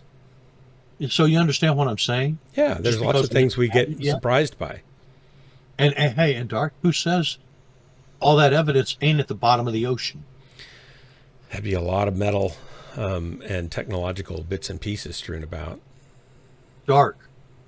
What we're saying is, I mean, the ocean's big, so it can hide a lot of things. I get that, but we used. It's not the same tech. I know, but we're talking about non-tech. We're talking about mind control and telekinesis and stuff that we don't have good evidence of anyway. Listen, the Bible calls it. The Bible said, "Faith of a mustard seed." You can do this. Yeah, but now, interpret that. That's easy for Jesus to say because he has at least that much faith. Most of us struggle. What I'm saying is, it may come from an earlier civilization. I mean, you hear all kinds of people saying that telekinesis, ESPs, EPers, and all that stuff. And I mean, seriously, look at the X-Men, right? Yeah, but that's fantasy. X-Men is fantasy. Is it really? Is it though? Yeah, it is. So, but what I'm saying is, maybe it comes from some grain of genetic memory. See, I'll go this far down that road. My mom, I've got to go to bed. My mom, she knew, who was it? I'm trying to think who it was. Somebody that, it was either her mom or it was her brother's wife. She knew, even though she was not there, and if it was her mom, she was getting old, so it could have come at any time. You know, if it was her brother's wife, she was dying of cancer, so it wasn't a surprise that she died. But it was one of the two, but she knew the day and the hour of when she died, even though she was not there at all and nobody called her or anything. And so there's a lot of cases where people will have, it seems to be that they've got some link that they become aware of some big event happening and they're sensitive to it. And I don't have an explanation for that, but I kind of wonder maybe if that can't happen, right? What? When my grandfather died, okay, I was I was away, okay? I was in the Corps at the time. So I was deployed. I woke up at the exact moment that he died. And I knew, you know, I felt like I'd been hit by something. You know, something just assaulted me, hurt me, you know. Right. Now, I didn't know what it was, but I was awake. I was like, what the heck is it? So I start doing other things. And then I get the call. Yeah. And I'm like, what time? They told me to time it at that moment is when I woke up. And feeling like this, okay? Yeah. I don't know. I mean, things happen that I don't know why, I don't know how, but I know that's what happened. You know? I mean, like I say, I tell you when I was when they said I died on the table. Yeah. I've told you about that. That's what I've. Yeah. Now, what it is, and I don't know. There's been studies done, and I would have to go look it up and see the details on it, but they did some study with the New York Times crossword puzzle, and they found that people that worked on it during the peak time when people are working on it got a higher percentage on average of the answers than when you worked on it on non-peak times when other people weren't working on it. Does that mean there's a collective thought-connected brain of all people working together? Okay, Dark. That. Remember, I told you about when populations hit certain peaks. Yeah. Points, things start growing exponentially, and next thing you know, everybody's just doing this. I don't think it grew exponentially though until we had this technology to store it and reference it and access it. So I think the modern, information era has enabled that in a way that never existed to the degree that you're talking about. Okay, Dark. The printing press, the Gutenberg printing press, jump-started that, and then it's been increasing and going faster year after, decade after decade, basically. Yes. I get that, and I'm not saying, but that doesn't mean that there is an infinite amount of knowledge to be had either. I mean, there probably is an infinite amount of creativity to be made, but I'm not talking about. What I'm saying is, it seems when we hit population milestones, right, that all of a sudden, boom, it happens. Something, Well, see, that would be Daniel Dennett would say that he would go along with that. He would say that more humans and more minds automatically create knowledge, and that just having more humans will do that. But I don't think that's true. Having more smart humans and more people applying to do something with their minds might do that. Dark. You're going to love this one. Hang on one second. Stalker, thanks for hanging out tonight. And yeah, we have really not, we've mapped all of the ocean to some level of detail, but not enough to find lots of little teeny things if they're down there under the silt of thousands of years. Right, we'd have to use penetrating radar or penetrating sonar to get. Oh, please, we still haven't found all the World War II ships that were sunk, and we have perfect data where they were sank. Yeah, and there's hundreds, if not thousands, of sunken old wooden ships still that we haven't found. But go ahead, sorry. No, but what the thing is, the monkeys, right? Panic Fire Aim says cats are pretty awesome when you live or die by how well they take care of the rats and mice in your city. I've not been keeping up on the chat very well, so I'm trying to catch back up. Okay, go ahead. Chimpanzee tool use, right? Chimpanzee what? Chimpanzee tool use. Yes. For instance, they done some experiments of, this monkey here does this, and the next thing you know, monkeys all over the world will start doing it in a little while. Even though they've never been exposed to this, but after a couple of monkeys start doing this and it works, well, all the monkeys start doing it. Or they all figure it out and do it because they're all smart enough to do that. Like, that doesn't make a convincing argument to me. Like a raven can do up to 3, I think, iterations of tool finding using in order to accomplish a goal. So they can get a stick, to get a rock, to get a lever, and then they can get the food, right? So they've done 3 different things to get the thing they need to go. But maybe ravens can always figure that out. Go ahead. I was trying to finish my sentence. Yes, you can teach all of them to do something. No, that's without teaching them. They can figure it out. No, what we're talking about is this monkey over here figures it out. Yeah. Okay. In the United States, he figures out how to use this tool. Yeah. On his own. Somebody teaches him, he learns how to use the tool.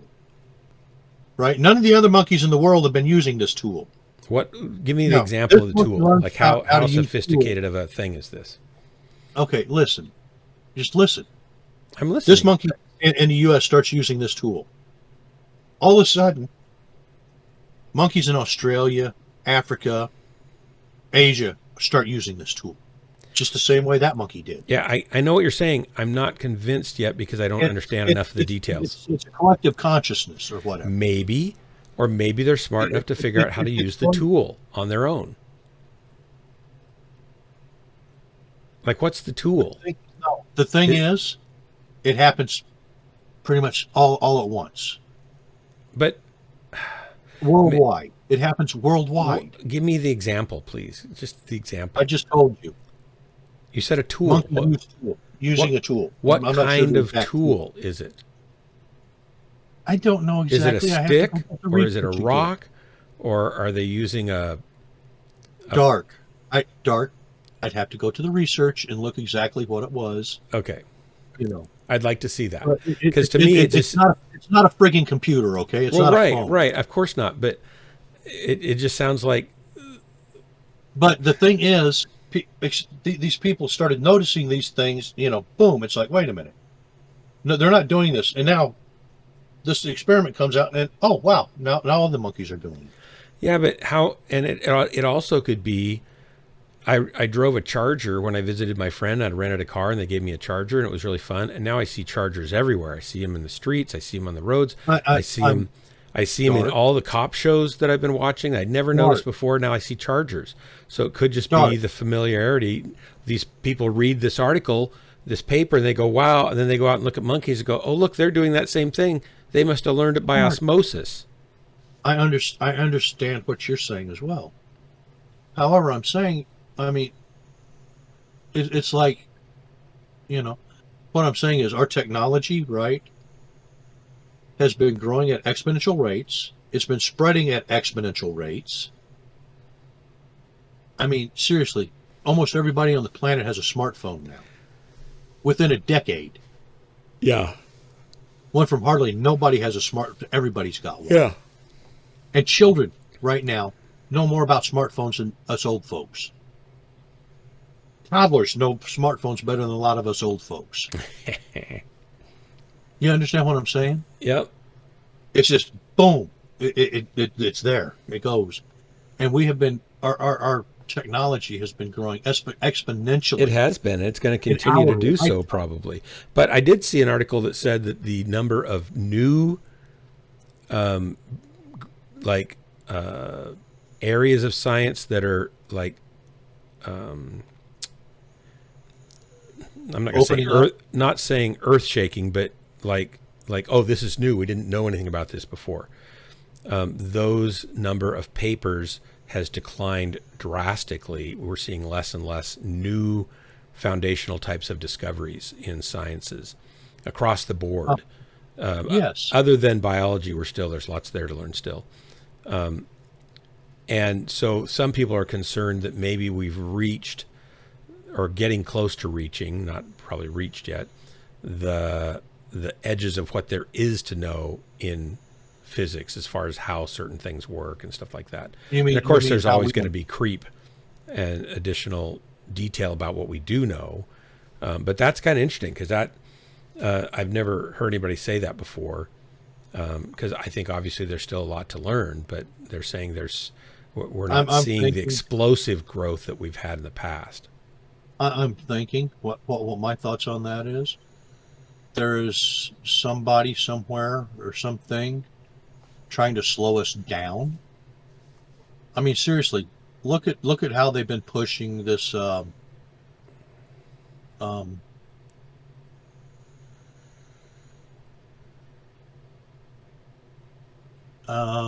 population control, we'll call it. Like over in China, you mean? And even here to some degree? I'm not talking just in China. I'm talking in the United States. Yeah. What's the number of abortions so But are far? they trying to slow us down in learning and knowledge? Or are they trying to slow us down? Like, what do you mean? Yeah, slow us down altogether. Population control. Well, because a large group of people think that the human species is a virus on the earth and should be wiped out to save the planet. Yeah, I'm overstating that only a little bit. Jennifer actually stayed at an Airbnb, and on the wall was a poem or a little saying about how all humanity, the best thing for the earth would be to get rid of all humans. And that was supposed to make her feel welcome at this Airbnb. It's like, you gonna start killing them right here? Exactly. Yeah. But you see what I'm saying here. Yeah. For some reason, TDO Stalker says, this is back to the monkeys and the tools. Why didn't all the gorillas start to smoke after we got Coco addicted to smoking?